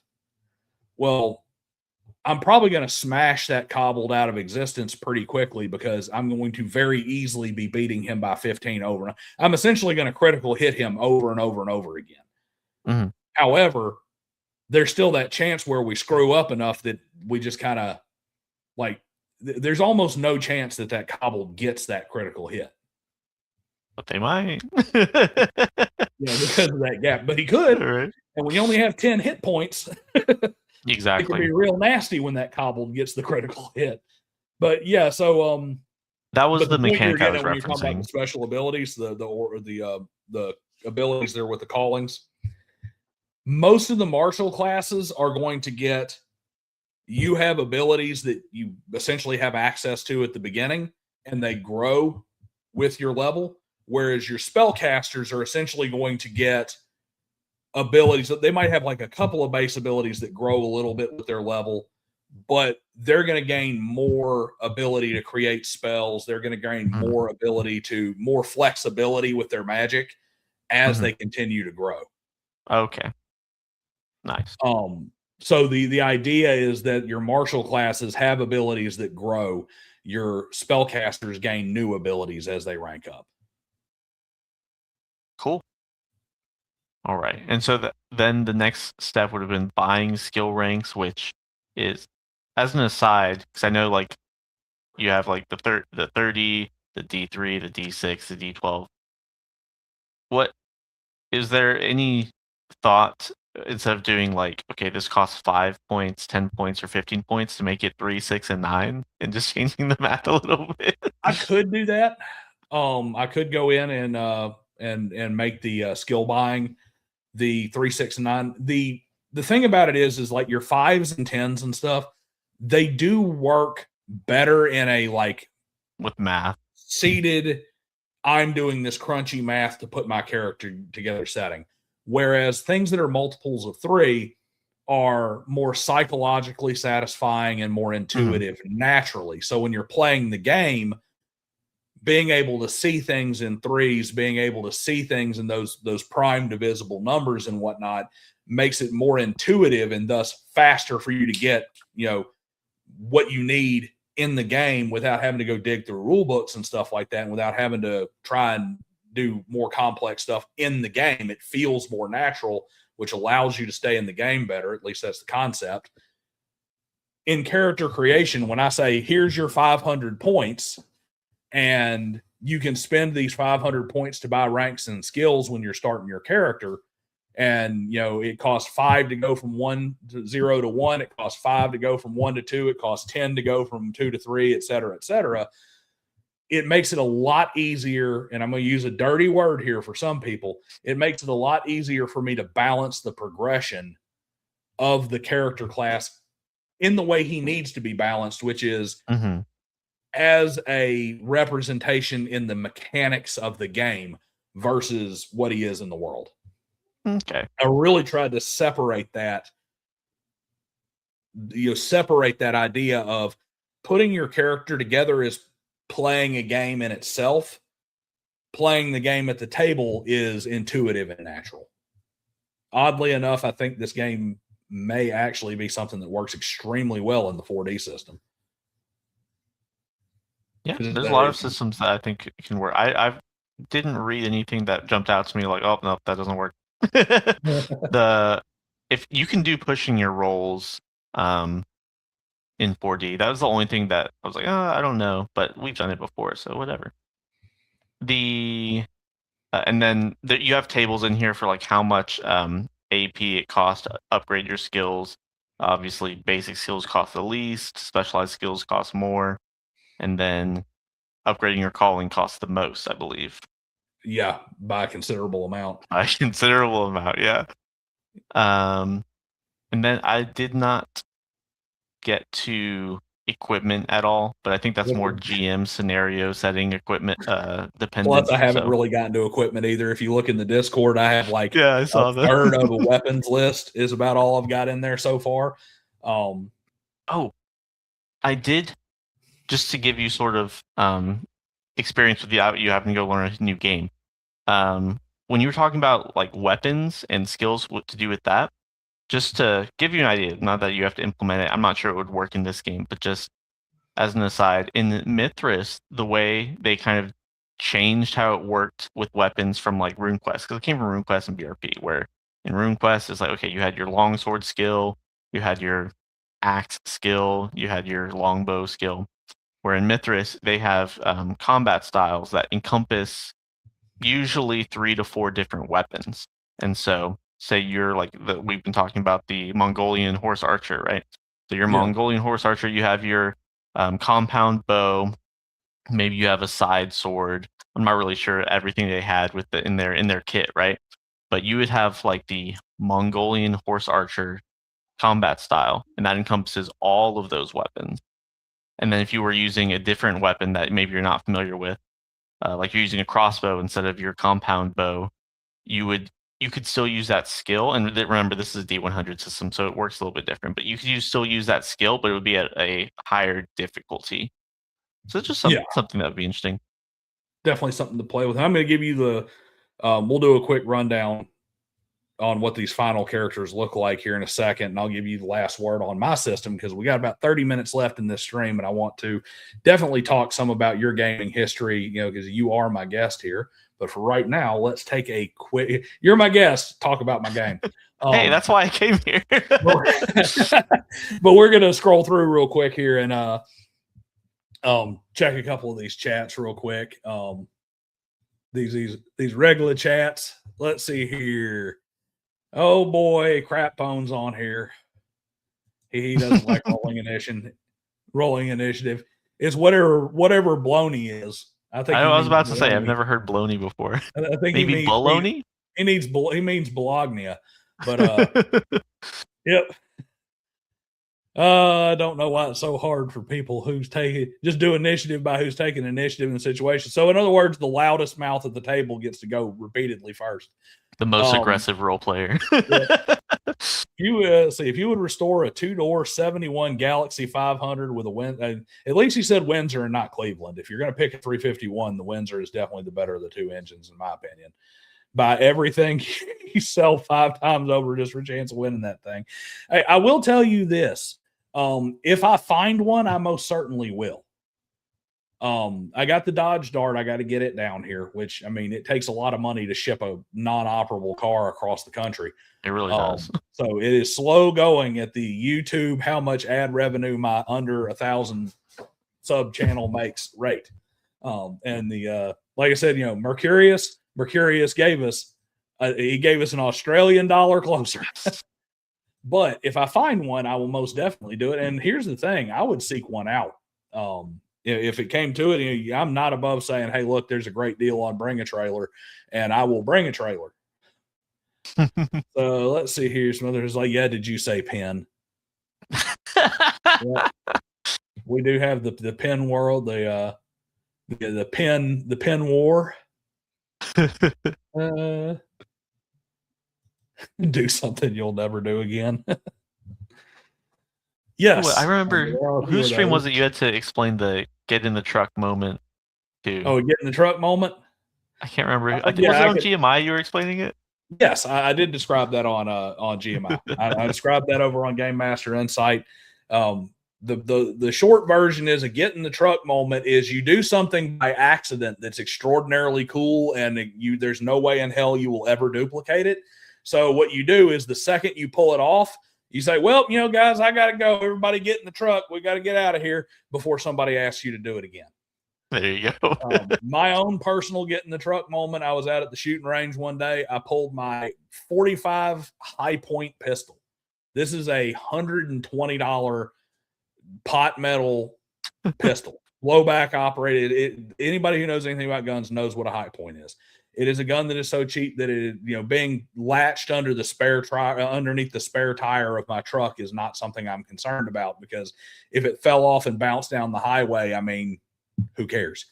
But I shoot it. Anytime I go to the range, I try to shoot most of my guns just to be familiar with them, because it's a good habit to get into. Well, I'm sitting here and I'm planking, lobbing 45 rounds down the 100-yard rifle range with this high point. And there's a group of college kids next to me who brought out their shotguns, and they're slinging pigeons and shooting the shotgun on the skeet side. So they got little slingshots, got the clay pigeons in them, the discs, and they're flinging it out there and shooting a shotgun. Well, there's a clay pigeon that is sitting in the ground probably 50 yards out, just peeking up over the grass, and I'm shooting. I just look over. They had missed it. So I shot it. Bang! I shoot it and blow the clay pigeon apart. And they're like, man, that was a good shot. And I'm like, yeah, it was. I was like, and they're like, how about this? And they fling this clay pigeon up in the air, and I just one-handed reach up and just shoot it, and I blow this clay pigeon out of the air. And it's like, well, guys, it's time to go. We're going to go ahead and pack these up. I think I need to get this one clean. It's getting a little dark, because there's no way in hell I'm ever doing that again. For me to even pretend that I in any way have the kind of skill to blow clay pigeons out of the air, offhand shooting at a 45-degree angle up in the air, barely looking at it with a high point, no. I will never, ever do that again. So it's a get in the truck moment. And yes, I want get in the truck moments to be capable. By the way, just point of order here, Crap Bone. 3 is psychologically satisfying, like 3s, 12s, numbers that are divisible by 3, because they naturally have a high number of prime divisors. In other words, they have a higher than average number of their, math brain work. Their divisors there's more prime than not. So say there's 5 numbers that'll go into 24, and, of the 5 numbers that divide into 24 evenly, half of them are prime numbers versus being mostly non-prime numbers, which makes them psychologically very easy to work with quickly on a subconscious level for humans. It's part of the reason why 3 is actually a very satisfying number. If you're like listing something on Facebook Marketplace and you want to sell it, try to use 3s and 6s and 12s in your number, because they're psychologically satisfying. Your brain understands them, which makes you more inherently have a positive impact of impression of them. So it makes it easier to sell. It looks like a nicer number, so it fits. There's your sales tip for the day. Let's see here. Yes. Writing out mundane lists of equipment is one of the most annoying and terrible parts of any game. They're terrible. That is tedious. And then you're constantly going back and trying to adjust what the damage figures are because you gave this weapon a special ability. And you don't want to have rapiers and longswords. Like that's a fear I have for this game is the rapier longsword problem. If you play Dungeons and Dragons 3.5, you use rapiers and longswords. Why would you use anything else? They're inherently better weapons for their class. They have better critical hit ranges and higher damage numbers for the type of weapon they are. So if you're using something that has a D8 damage and a ×2 critical multiplier with one hand, you're an idiot. Because you could get the same thing with an 18 to 20 critical threat range if you just picked up the longsword. So why would you ever not use this? And I don't want that. I don't want it to be where there's like, oh, here's clearly the weapon you're picking because it's just better. Let me see. Is there anything else in here that I need to pull up in chat? But yeah, good old crap bone is carrying the chat for me with the bless you on the Windsor thing. Yep. Yes. Bless you on the Windsor thing. Yes. There's a lot of people, man, I got that 351 Cleveland is what they love to talk about. 351 Cleveland's most Ford thing on the planet. You can make tremendous amounts of power out of it. It's going to blow up. It's going to make power once.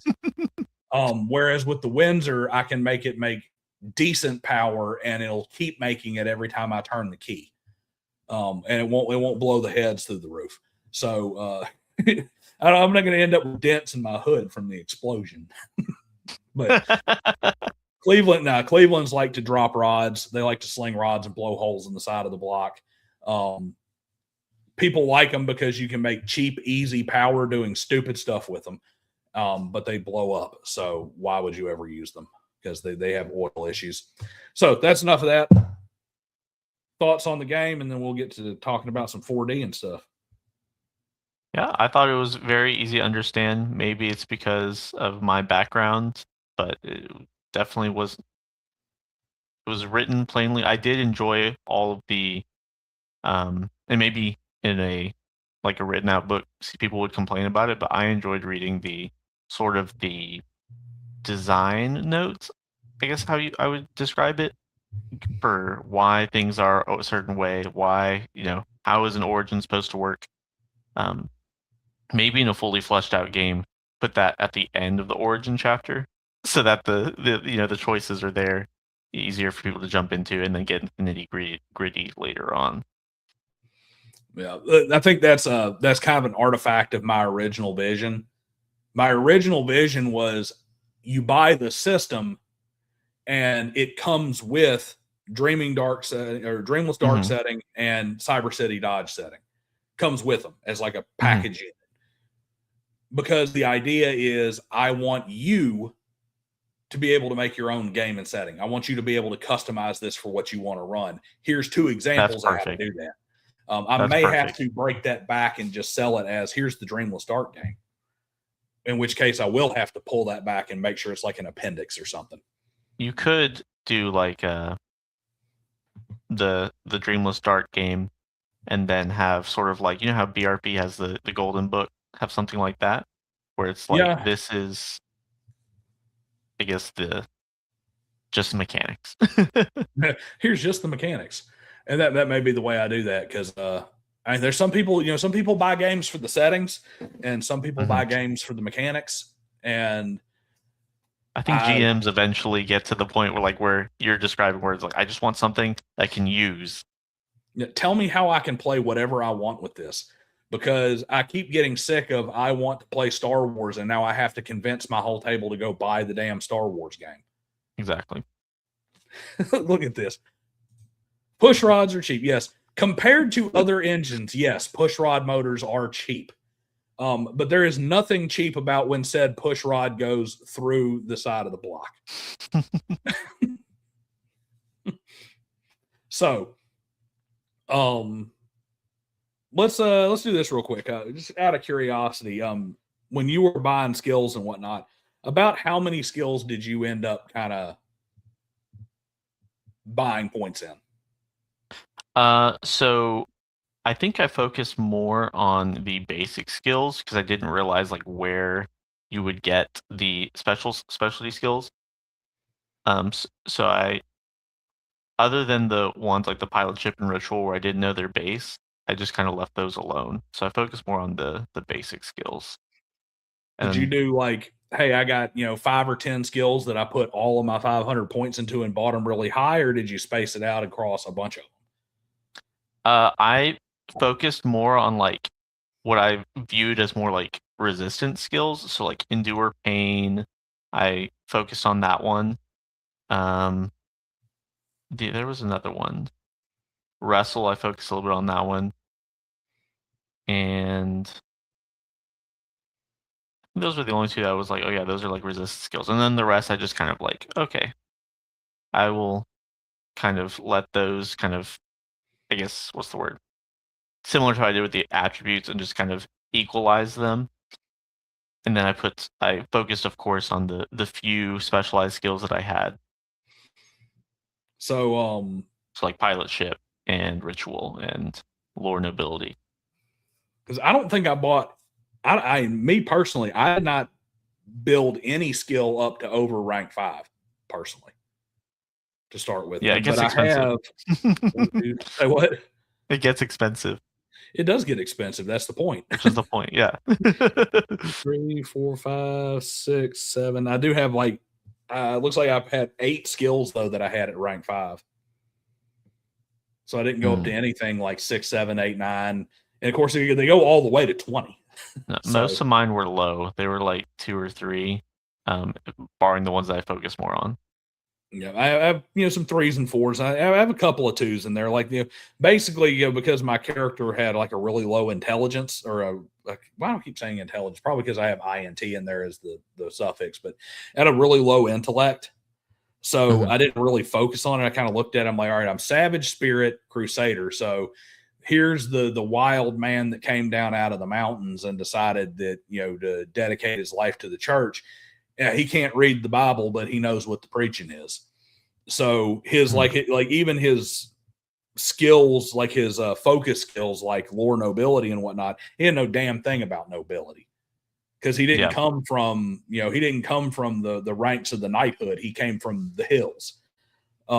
But he does have like a bunch of stuff in like canny and in because he had such a high presence. I focused on things like canny and rumor, and then put his points into put a chunk of his points into like you said, endure pain, Mhm. points into tolerance, perception, uh, trying to create somebody who's not going to get caught unawares by anything because he has that kind of savage, uh, that kind of natural savagery.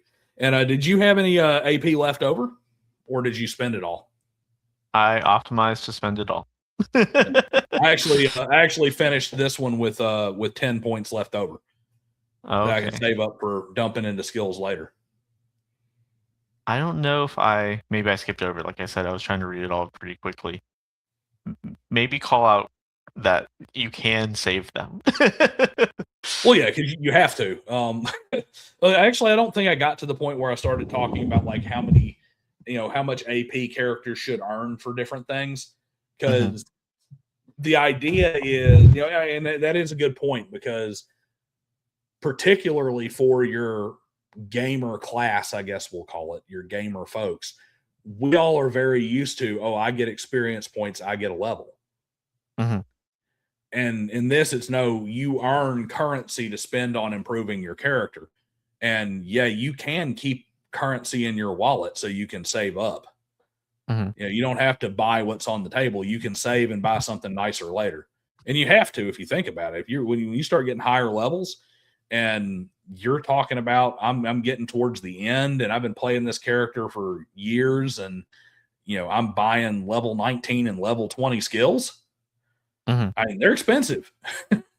Yeah, I think that makes a lot of sense. I think in the gamer brain after character creation, but like for me, I didn't even I didn't even enter my thought process that, oh, I can keep some of these character creation points for later on. Yeah.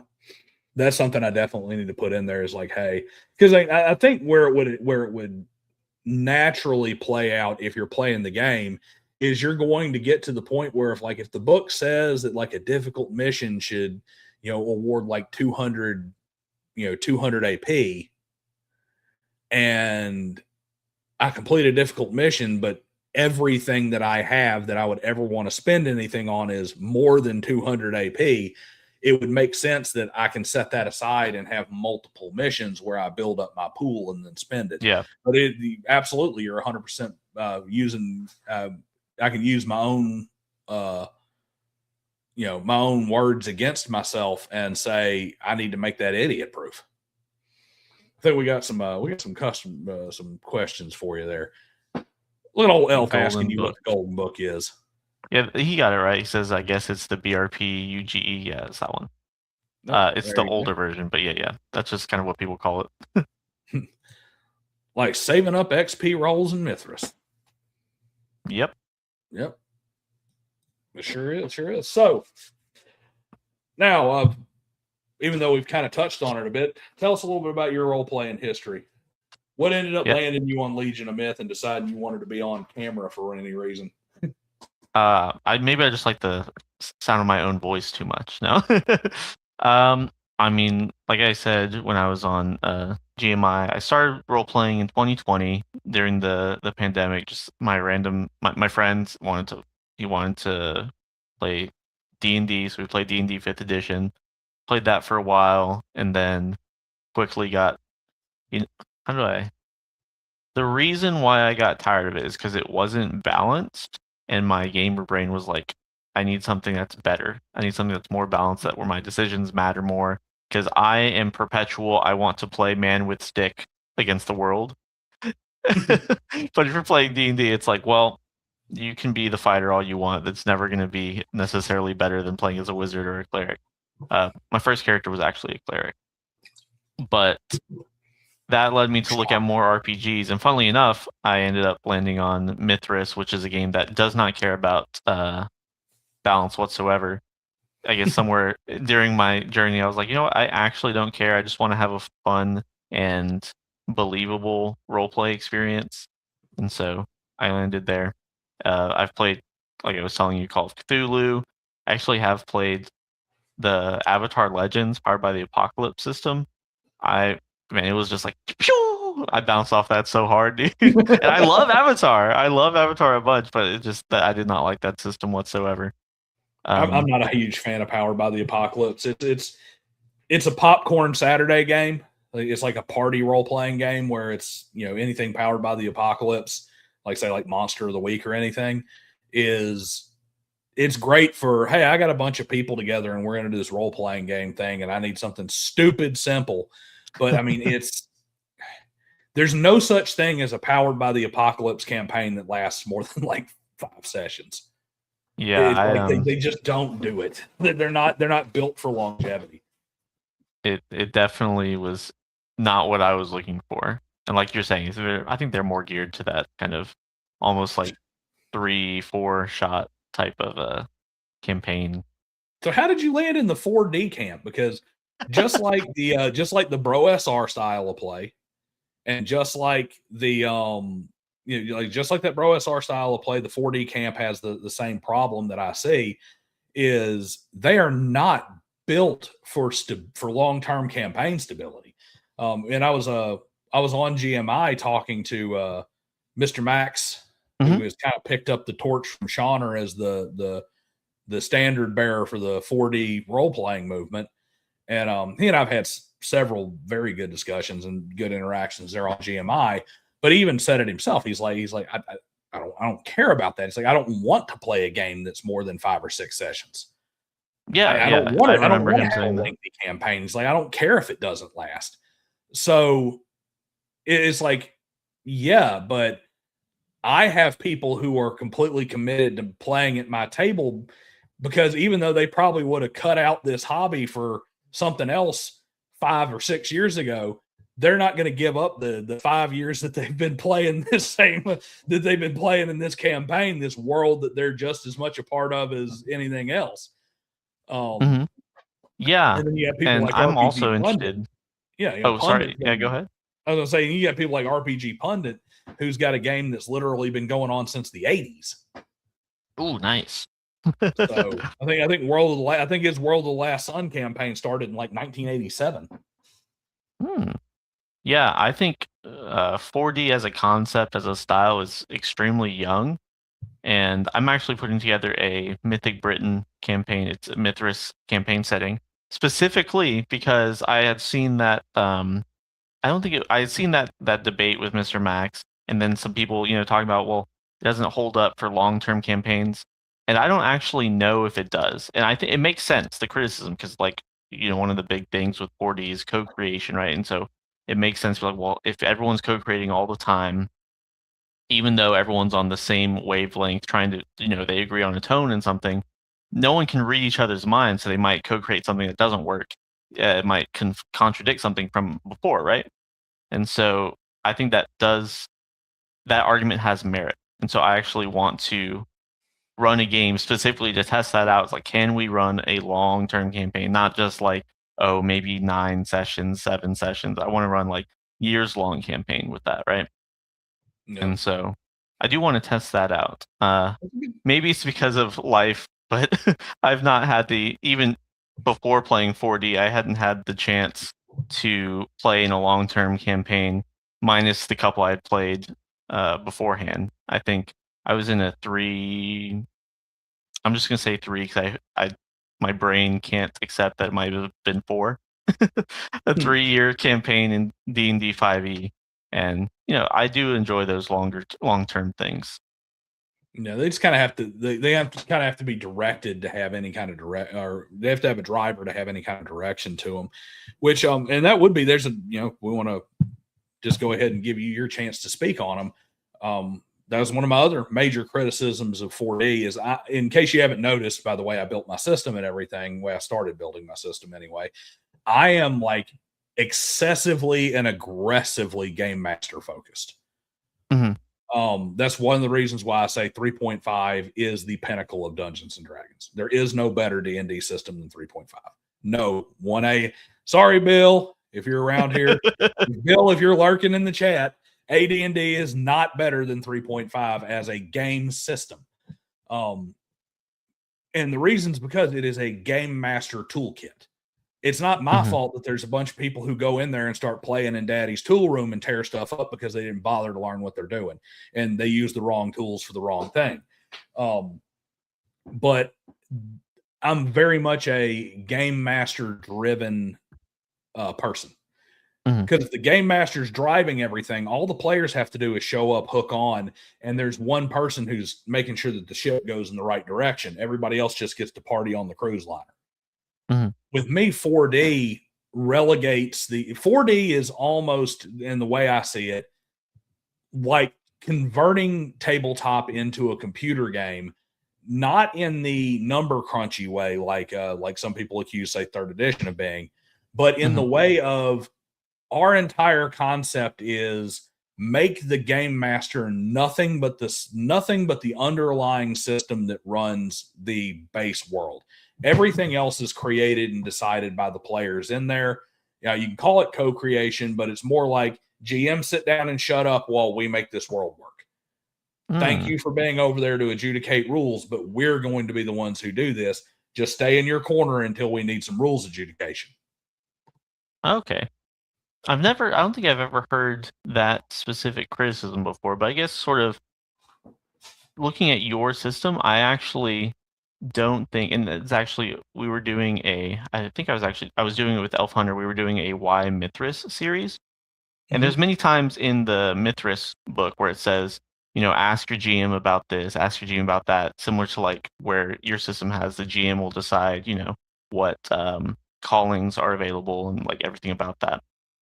And we would say things like, the book says ask your GM. The way we play, we'd be more like, decide as a table. But as much as 4D will say, it's a collaborative thing, co-creation, right? The GM really does kind of still have final say on things. Like, the GM's still running the game. I want to run a Mythic Britain game, and I personally am a very low magic, hopefully no magic, connoisseur. And so if I'm going to the game and we're having our session 0 and everyone's like, no, actually, we all want to have high magic in this game, I'm just gonna be like, yeah, no, that's not gonna work. I'm not gonna run this game for you guys. And if we're playing our game and it ends up people are like, they're starting to co-create things that are like more magical, I mean, that's fine. There is lots of magic in mythical Britain, but what they're trying, I'm just gonna stop. Maybe after sessions, like, guys, y'all are pushing too much on this magic thing. Y'all need to stop. And so I don't think it's antithetical to 4D to have that more GM or tour in terms of the tone and the setting and everything like that. And I enjoy being a GM in 4D because I actually get to play more characters than a player, right? You know, they get to play their one character and I get to play the whole world. And I get to introduce pushes. And there's a lot of, I guess, some people they like pushes that they have to make sense. They have to be like, it's almost like the GM really didn't do very much. They just said, oh, this happens, and to kind of push the pace a little bit, but it has to make a lot of sense. And then other people like me, maybe, where it's like, yeah, this happens. And then if you think it doesn't make sense, that's because you don't know everything that caused it to happen, right? And if you want to figure out why that happened, then we can go, but you can investigate it in character, right? So I think as a 4D GM, I'm just, and it's not really, I guess, when I moved to 4D, I also moved to like less prep. But that's not necessarily a 4D thing either. It's just different kind of prep. Whereas before, when I was doing, I guess, more traditional prep, where I was like, you know, this is sort of not necessarily a plot, but this is what I'm expecting to happen, and getting stuff ready in that way. Now it's more like, okay, I'm just going to get these NPCs ready that are important. I'm just going to get this town ready and what is important in that town. And I don't really necessarily expect them to go different places, unless, of course, there's a force in the world, like a king or something that's like telling them to go do that, right? Does that answer your question a little bit? I don't know. Well, it's a good counterpoint to it, and which is part of the reason to talk about these kind of things. It's one of those things, like, it's not that I don't understand 4D or how it works. Mm-hmm. It's that I disagree that its advantages outweigh its flaws. Yeah, I think that's a judgment call everyone can make. That's part of the reason why Max and I can go back and forth on it for hours on end. Is like I said, I get the concept. I just don't agree with the concept. And you know, there's even like certain games where the mechanics actually go against the 4D idea. Yeah, for when sure. You think about it, because it's like, I mean, how are you supposed to have luck rolls? Like, how are the luck? Like, oh, that's actually a good point. You've completely neutered that. Now, I'm not saying there's no use for it, but you have completely neutered that particular stat in Call of Cthulhu, because the luck is, but like, for instance, is there a pin on the desk? Roll luck. No, there's a pin on the desk because there should be a pin on the desk, because I say there should be a pin on the desk because I'm co-creating my pin. No, you're not. You're rolling luck to see if there's the pin that you want on that desk. I guess Mr. Bax would say, well, what you do is you just move the luck roll. Well, you found the pen. Now, oh, ha, the pen doesn't have any ink. There's your failed luck roll. I remember playing a Call of Cthulhu game with, and it was really funny because one of my players had rolled an extremely high luck. I mean, I think it was something like 90%, which is hilarious. And then they failed their luck roll. And I can't remember if it's part of the rules or not, but he pushed the luck roll. Yeah, I don't think that's part of it. We were just learning the game, but it was just, and then he failed again. Oh, God. But it was really funny. You have extraordinarily bad luck. Yeah, that's pretty bad. I know we're running up against that 2-hour mark, but I don't have a hard stop. I mean, it's just, but we'll get to that. Okay. Conversation's good right now. Yeah, in terms of like luck in Call of Cthulhu, and I guess in the broader sense, mechanics, there are definitely games with mechanics that I would say don't work with 4D. And if you want to play a game that has those mechanics, I would just say, just leave. Maybe take a couple like snippets from the 4D ethic, but don't try to do it. Like obviously one of the things in 4D is like you don't talk out of character. You don't just ask the GM, but like one of the things and I know neither of us like Powered by the Apocalypse, so maybe somebody does. And one of the key things in most of those games is like ask the GM these questions. That's not going to work with 4D, right? And that's a more direct mechanic, right? That just obviously conflicts. I don't mind in the 4D thing. Like, I think you should, like, because you definitely need to think in character. I'm a big fan of taking the Tomb of Horrors and running it with no system, running it entirely based on just, use your brain. Because it makes you think as the person in there, and you don't do stupid shit based on I have this number in this box that makes it where I can get away with it on this kind of percentage chance. So I like to do that to teach people role playing. And I really do, I do think things where it is generally better where I say, I search the desk for a pen versus, hey, is there a pen on the desk?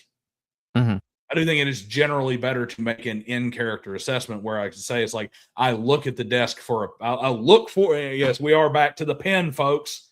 The pen is here. There is a pen in the chat. But yes, or is there I do a pen? think it is generally better for you to be like, hey, I look on the desk to see if there's a pen. I look for a pen on I think that is better than saying, hey, is there a pen on the desk? What I don't like is I go to the desk and I pick up the pen that I decided exists. And it's like, no. I'm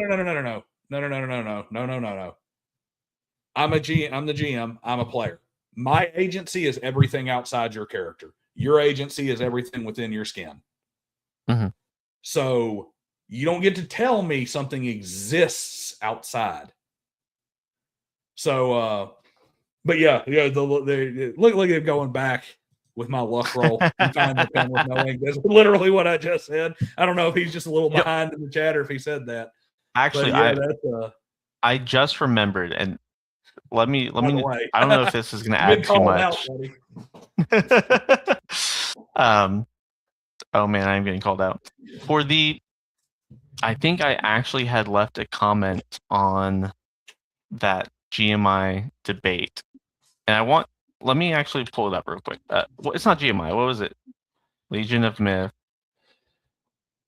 Might have some trouble because he was having some issues getting the streams to be able to be presented, not being members only.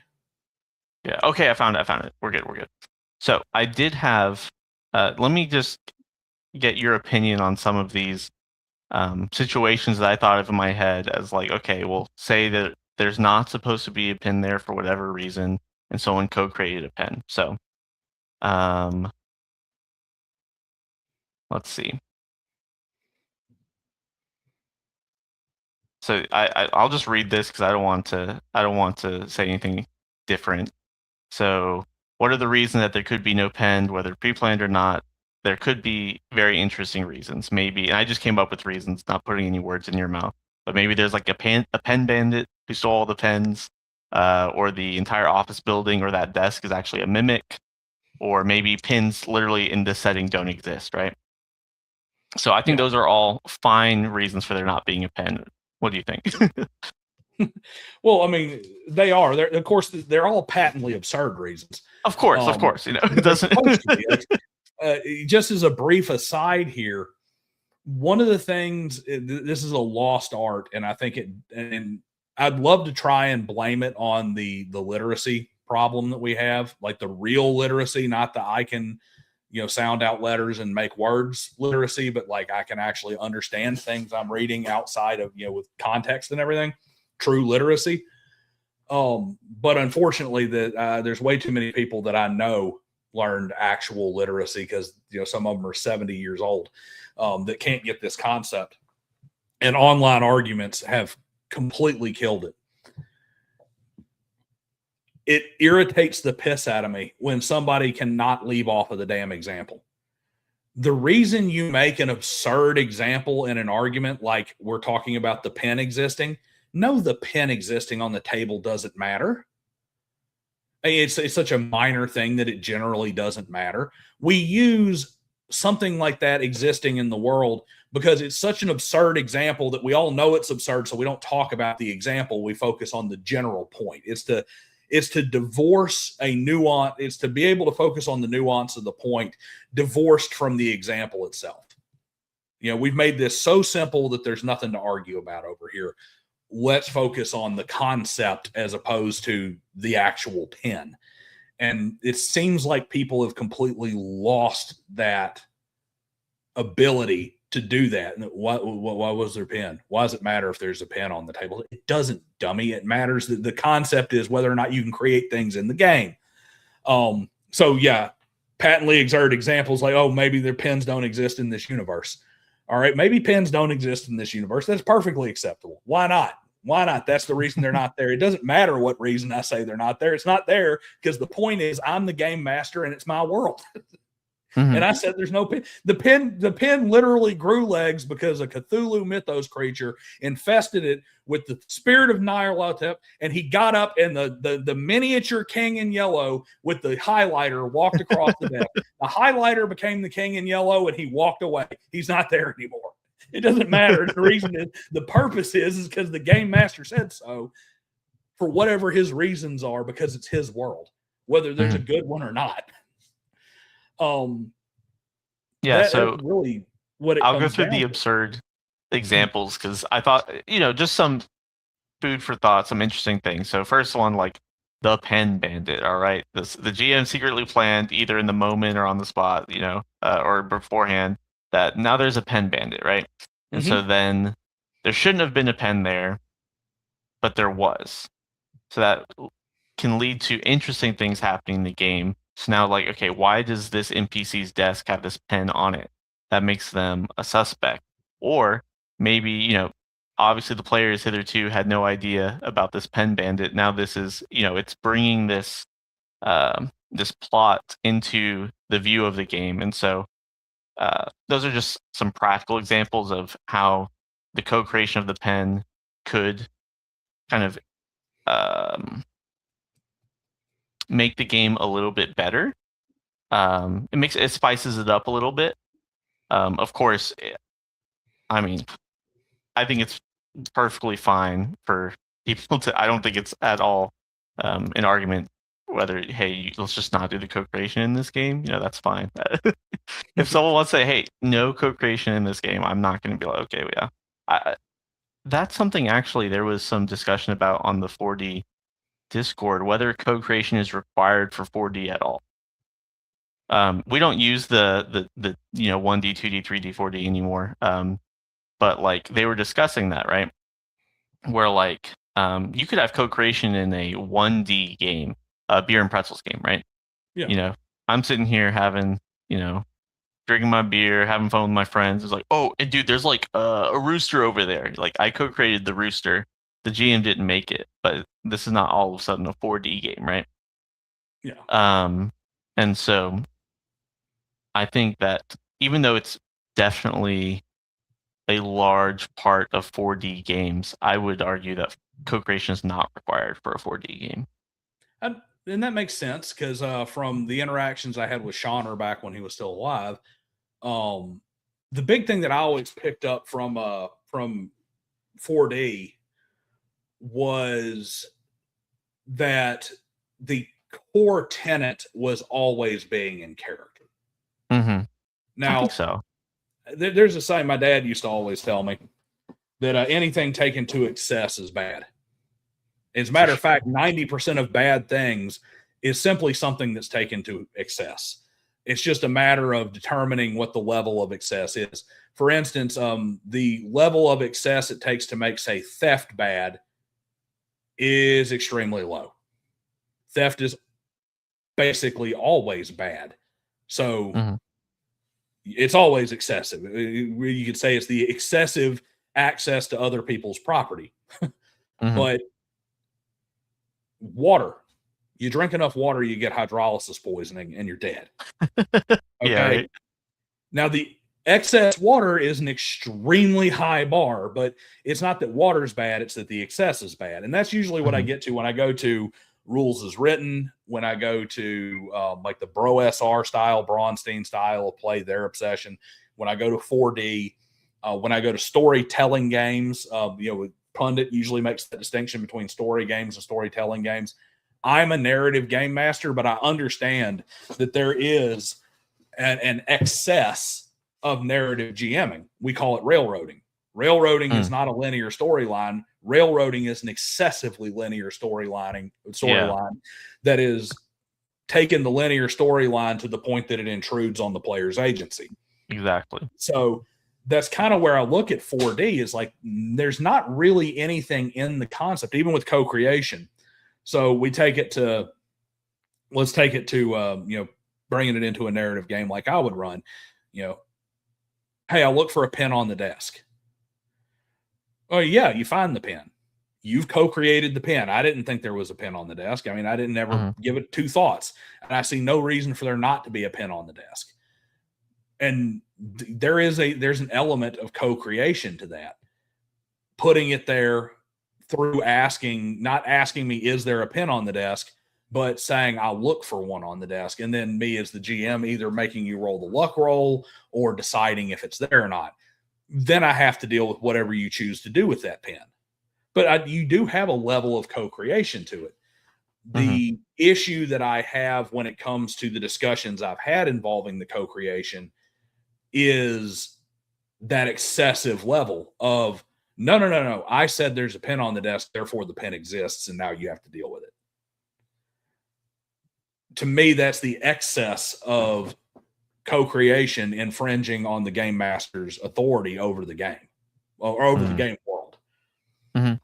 And again, just so that, because I know there'll be eventually somebody who watches this who brings it up, the pen is not the point. Do not focus on the pen. Do not jump in my comments talking about, what do you care about a pen existing? I don't care about a pen existing. I care about the concept of the principle of inventing something. It can be a black hole. There's a black hole on the desk, okay? I think we can all agree a black hole, that's definitely an excess. Yeah, which I mean, I get that too. I understand that the idea is that co-creation is supposed to be within the bounds of reality, i.e., it's a bookshelf, therefore it's not too much of a stretch for me to assume there's books. I personally think it's too much of a stretch to assume there's a particular book. I agree with that. I would even go so far as to say it's a little bit suspect for me to be like, oh, well, we're in a lawyer's office, so I should be able to pull, Black's Law Dictionary off the bookshelf. Well, how do you know that? This is a personal office. Maybe he doesn't have the law books here. I didn't say you're in the law library. Yeah. I think that's actually a very good point about like specificity and how specific can you get for it's like you were saying, it's too egregious. But let's imagine that the pen did matter. All right. I'm going to go back because I have two more examples. Okay. So let's imagine, okay, there can't be a pen there because the office or the desk itself is a mimic. All right. So there is no, but the player said there's a pen. Sorry. Yeah. The player said there's a pen. But since it's a mimic, it can't be picked up. It's attached. Well, I was just about to say, if I was the GM and there's a desk with no pen on it, and man, I know there's a pen on here somewhere and it's a mimic, I'd have an appearing pen. And I'd probably have some kind of a perception roll or something for the other players to be like, or a wisdom check of some kind to be like, wait a second, that pen wasn't there a minute ago. Yeah, right.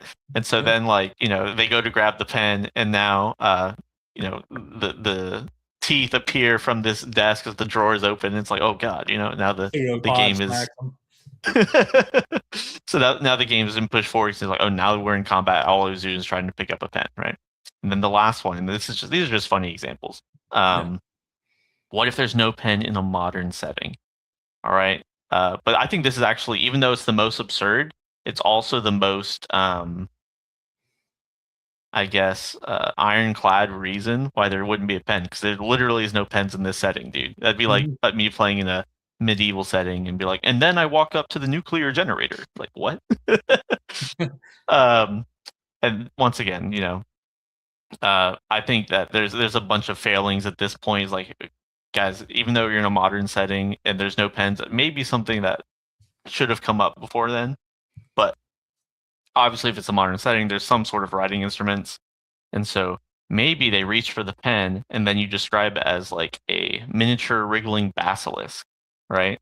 And so when you write with it, it transforms small sections of the paper to stone, right? So it's like, once again, like absurd example, right? But it's an absurd example showing how the player co-creating a pen actually allows the GM to get in some, without doing a lore dump, some world building by just be like, yeah, there's no pens, but there's actually this really cool basilisk pen thing.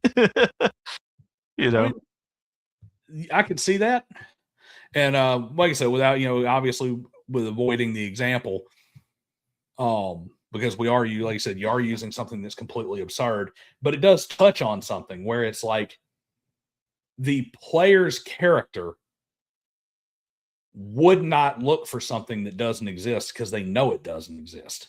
Mm-hmm. For instance, the knight is not going to look for the nuclear reactor because he knows there is no such thing as a nuclear. He doesn't know what a nuclear reactor is. Same thing, like if you're in Star Trek: The Next Generation, for instance. Picard is not going to go look for the pen on his desk because if you haven't noticed, there are no pens except for his like ancient artifacts. Even though in the original series there were pens with some of the computer tablets that they had. There were styluses and stuff. Yeah, right. If you look at Star Trek: The Next Generation, you ain't ever gonna find a pen because everything is these touch screens, voice activated stuff like that. They speak their logs. So my Star Trek: The Next Generation character would never walk in and say, "Oh, I'm looking for the pen," or "I'm picking up the pen off the desk." It's like for a fact it's not there. And that could be with any other, like when you talk about something that's within the world. I personally feel that in order to more cohesively tell the collective narrative, having the players at least have some level of participation in the meta is important. Meta meaning above the table, like in the classic sense of being outside the game. Having the players participate in the meta is, I think, critical to the overall consistency and durability of the narrative itself and their participation in it. While I do agree with the 4D concept of, at least when it comes to being in game, you need to be in game. Do not bring your meta knowledge into the game if it's not something that your character would inherently know about the setting or inherently know about the world. I.e., I know not to look for a pen because my character has no concept of a pen.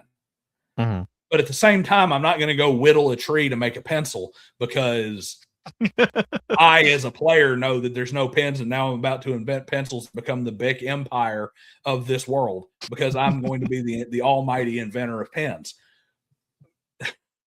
Yeah, for sure. That would that would get a player kicked out of my game real quick. Like I said, got something here for you just in case.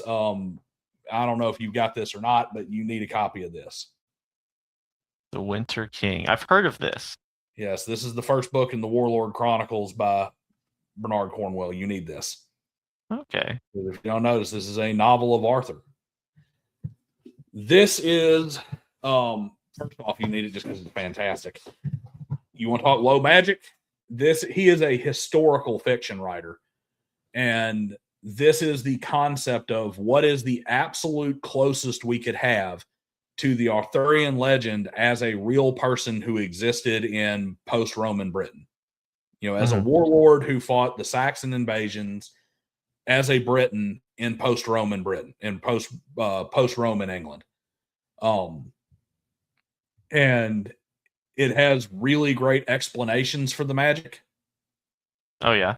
It's got, and weaving in the various different superstitions and religious beliefs, and then also like some of the more spectacular stuff, how they make it happen with Nimue and Merlin or Morgan or Morgana rather. It's a very, very, if you're going to do a super low magic Arthurian, Arthurian setting, you need to read those books. Cool, I'll check it out. Could you flash it one more time so I can see the Winter Council? The Winter The King. The Winter King. Sorry, the Winter Council is part of the Mythic Britain book. The Winter The Winter King. King. 100,000% worth it. Also, since we're on the subject, where are you? There you are. Everybody needs a copy of this. Yes, everyone go buy it right now. It's required. Everyone needs to go buy this, buy it several times over. It was actually in the copies. All your friends need it. It was in the fine print for the stream. If you watched any part of it, you agreed to go buy one. Yeah, so you were contractually obligated to pick up a copy in paperback or in PDF. I will go ahead and post it again. It's written by your buddies or the people you argue with online, which are the closest thing you have to friends because you're all nerds. Oh, well, I didn't know we walked into a Condor DM stream. Oh, man. Nerd. Rest in peace. Rest in peace. We all know that Ogre is dead now. Ogre and Jackson passed on. So we all have to yell nerds in solidarity. There you go. Yeah, well, I enjoyed talking to you about 4D role-playing and your game. Like I said, I really do I do enjoy your game. Actually, before I don't want to take control of your stream, but I did want to ask you, because I was kind of confused listening to your last stream about D100. What you were talking about how it's too like granular. What about it makes it granular? I might play a different, like Mithras might be much different than I'm realizing your experience. I don't have a problem with the D100 system, just so you're well. I love Call of course, Cthulhu. Whatever. There's so many good games. Here is, and this is where I ran across it a lot of times working with Call of Cthulhu predominantly. The whole thing, and this is the lens from which I look as a designer. Like when I look at my my purpose in designing the game, like what is my overall goal? And the goal is to make it as easy as possible for you to buy into being your character, to buy into being part of the narrative. To like ironically, it is a system that is designed to be more 4D, to be more like a 4D gamer and be in character. So I don't like things that are going to drag you out of the game into the rules excessively. I want those things to become very natural. First off, once you start getting up to your 3-digit number, even though there's only the 100, when you get that big of a range, the human brain starts having to contemplate it. We don't have 100 fingers and toes. Okay. You can actually, like, if you look at the earliest numerical systems in human history, like down into like Sumer and and whatnot, a lot of it was base 60, and base 60 came from like counting base knuckles 12, on your finger. It came from going off of your knuckles and your fingers and your digits. These are all things that we're, as human beings, intrinsically and naturally gifted towards. So when you start getting up into those higher numbers, it's going to start making you more conscious of the numbers. So that's one thing. The other thing, when I say it's too granular, there are not many things in game that I need to be able to control the variability by increments of 1%. I don't need that in 99.9% of situations that arise in game. Yeah, I would say that even be bad game design where you have to do that. Yeah, I don't need to be able to control it down to the one. Like, even when you were talking about like keeping the difficulty ratings in increments of 5, what are we really doing if we put it in increments of 5? We're reducing our D100 roll to essentially be a D20. Because if all the difficulties are in increments of 5, why do I need a 100-sided die when everything's in 5% blocks anyway? So to me, there's not enough situations where I need that much refinement on success or failure to need a D100. And I don't think the trade-off of those larger numbers and larger considerations dragging you out of the narrative and dragging you out of the game world are worth, the juice is not worth the squeeze. It's the opposite of the D20 problem, where the D20 problem is where there's such a massive swing of stupid stuff. Let's go, crap phone. He bought one. There you go. Thank you, sir. Which, by the way, guys, I'm let me look and see if I've got it in my chat here real quick. I should have asked about this beforehand because one of the writers for Corvid Codex is a big in the paranormal ghost hunter world, and they've got up in Kentucky. I think it's in Martin, Kentucky. Here coming up, they've actually got a go. I'll make sure I have this for the next stream, the actual information. But coming up here in the next month or two, he has got this like paranormal Kentucky ghost hunting convention thing that's going on up there. He'll actually be selling Corvid Codex Volume 1 physical copies at that cool. at that convention.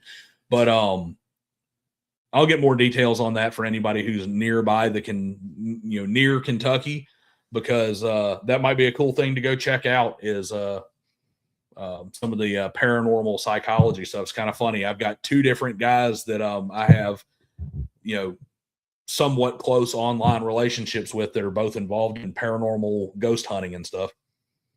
Because Atten over at We Love TTRPGs, he used to have like an award-winning paranormal investigations tour in Seattle before COVID put an end to his business. But he's very, very good in that world. And then, of course, Urban Sniper, who is one of the writers in Corvid Codex. He actually wrote the cover story. He has two stories in Corvid Codex Volume 1, in fact. He wrote the cover story, and then he wrote a Blood Moon over a bitter why is my brain gone to sleep on the stories? But it's I always just call it Blood Moon. But it's Blood Moon over a bitter frontier. It is the kind of post-apocalyptic cyberpunk fantasy setting with the cybernetic monsters and the kind of Solomon Kane cowboy church hunter Van Helsing type guy in it.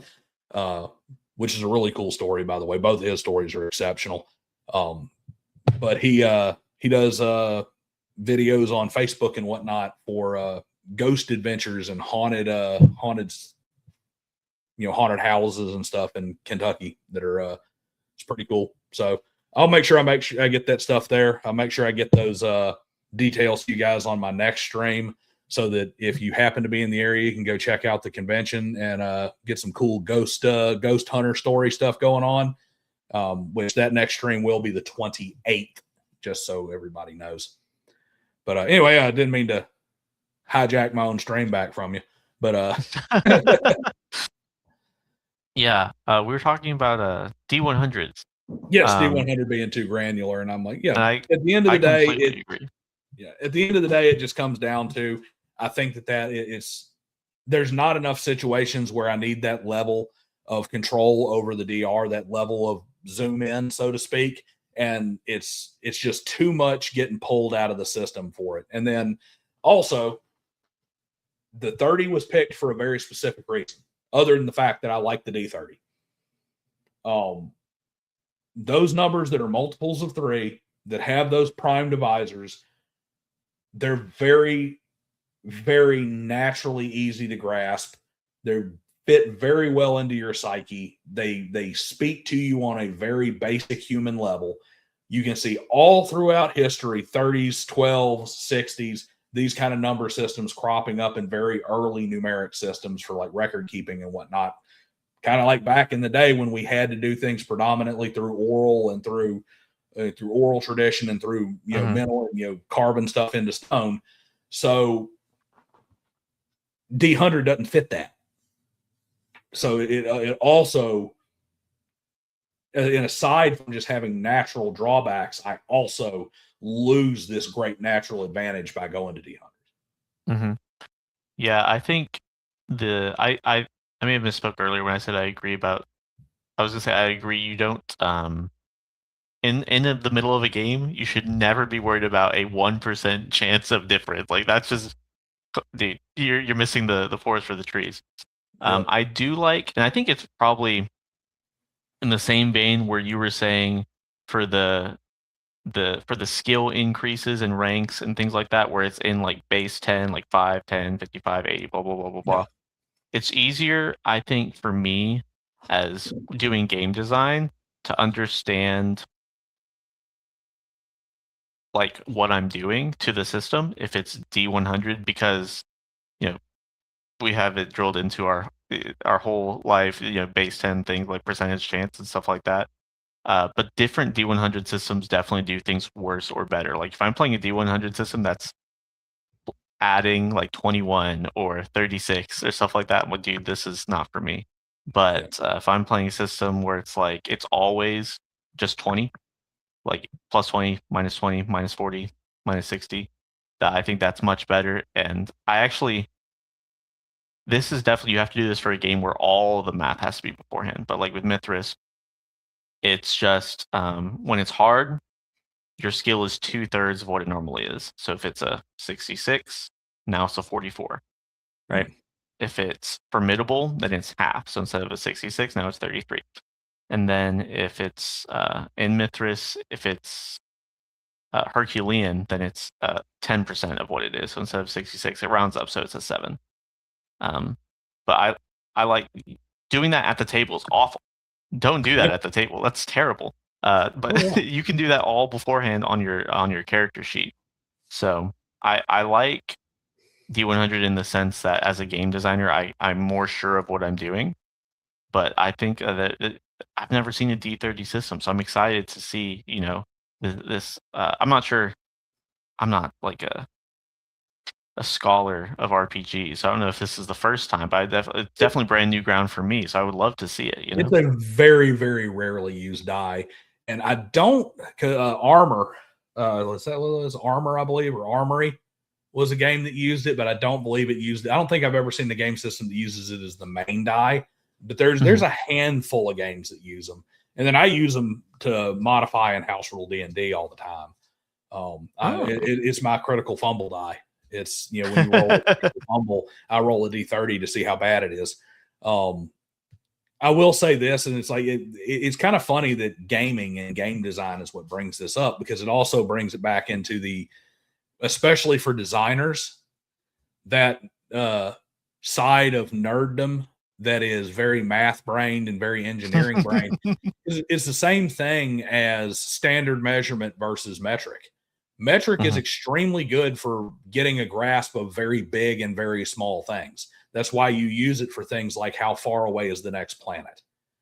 However, if you look at things like pint cup, gallon, quart, foot, these are much more organic and naturally occurring numbers and naturally occurring measurements that make a lot more sense to the normal human brain in the everyday world, and that's why they exist as the standard measurements.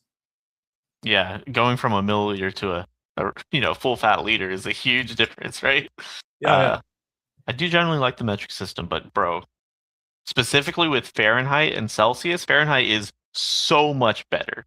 It's so good. Like, for everyday use, for measuring things use on a scientific level, give me kelvins or give me just degree centigrade.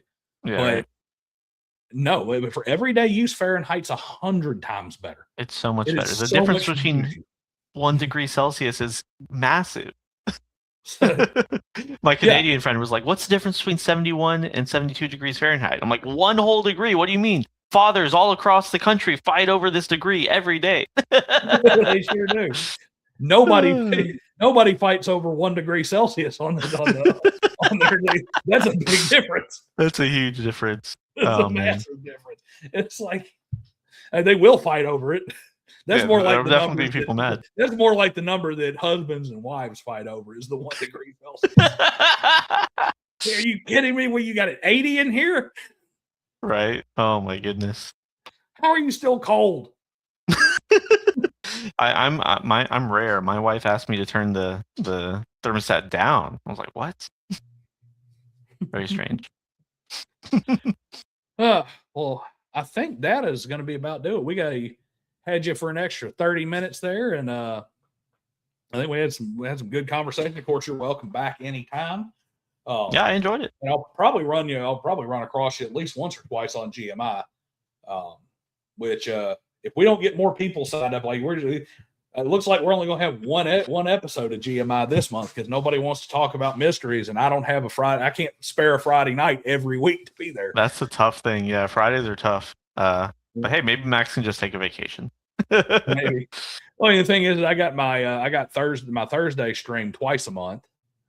So I'm not going to do back to back unless I absolutely have to. I have a Wednesday night game every other week. So sometimes it would be like I'd be basically glued to my computer every night, for some of those weeks, which makes it a little bit more difficult for me to carve out a Friday. Otherwise, I'd jump in more of them to help him out because, I mean, mystery is what happened to the stream. Please get on the case. Yeah, Fridays are tough. Get on the case, which I do love mystery games. But anyway, I appreciate you coming out. Chat, appreciate you guys being here. Looks like a couple of you joined the Corvid Codex train. Tell your friends about it. I hope you enjoy it. Tell me about it. I don't really have a place to put reviews yet, I don't think. I mean, I'm not sure how Lulu does with I was about to say, does Lulu have reviews? I'm not sure if it does. I think it has customer rating and stuff like that to a certain extent, but I don't really see anything in my system like on the backside where it's like, oh, here's reviews from people who actually bought it. And since I don't have it tied to my own website yet, I don't have a really good place to it. So, my comment section is a great place for you to put reviews. Let me shoot me a message or something. Let me know what you think of it. Let me know what your favorite stories are, what you like, what you don't like, so I can adjust what comes in volume 2. Because I think I've committed to doing at least 4. So I'm going to do at least 4 volumes, and if it picks up, I'll keep doing them. But other than that, guys, Austin, appreciate you coming on board, man. If you got anything else to say, let us know. Otherwise, I'm going to call it a day. I guess I'll chill a little bit. Buy the 4D mixtape. I don't know. Oh, absolutely. Yeah. God, Jesus, man. Come on. Be a better host. Yeah. Where can we find you? What are you selling? I mean, I only appear on other people's channels. Let's see. I have the Adept Austin channel, but here, I can send you it's on Drive-Thru RPG. Throw the link in the private chat here, and I will make sure that gets out there. Yeah, buy his stuff. I was only one author on this one. It was a what's the word? A group effort. Yeah, so is Corvid Codex. I published it, but I only wrote one of the 7 stories. It's it's based off of a really small, I guess not small, a simplified version of the Mithras Imperative. I'm sending you the thing now. Okay. And there's a core rules, and then there's I think 14 games attached to it. Not all of them are games, but I wrote a basketball RPG for it. There's a Titans. What is it? Titans. Oh goodness, this is the first one in there. It's I'll have to look. Oh, here it is. Stomp Titans, and it's like kaiju versus mecha. It's just some interesting stuff. Yeah, we're fantastic at showing our stuff, by the way. I mean, neither one of us can remember anything that's in our stuff. But that's okay. For those who are watching this on replay, I will make sure that this ends up in the pinned comment once it uploads as a full video, and I go back in and put a pinned comment. I will make sure that the 4D mixtape, as well as both versions of Corvid Codex, are in the pinned comment so that you can find them. You need to go buy it. It's in the small print. And then, of course, go subscribe to his YouTube channel just so we can have a channel that has 2 videos and ends up. There you go. There's the new goal. Spread the word. I want to make sure that his channel has more subscribers than Condor DM, despite only having 3 videos. No uploads. Make it a thing. Tell Double D. There you go. All right, guys. Y'all have a good one. See you next time. See you.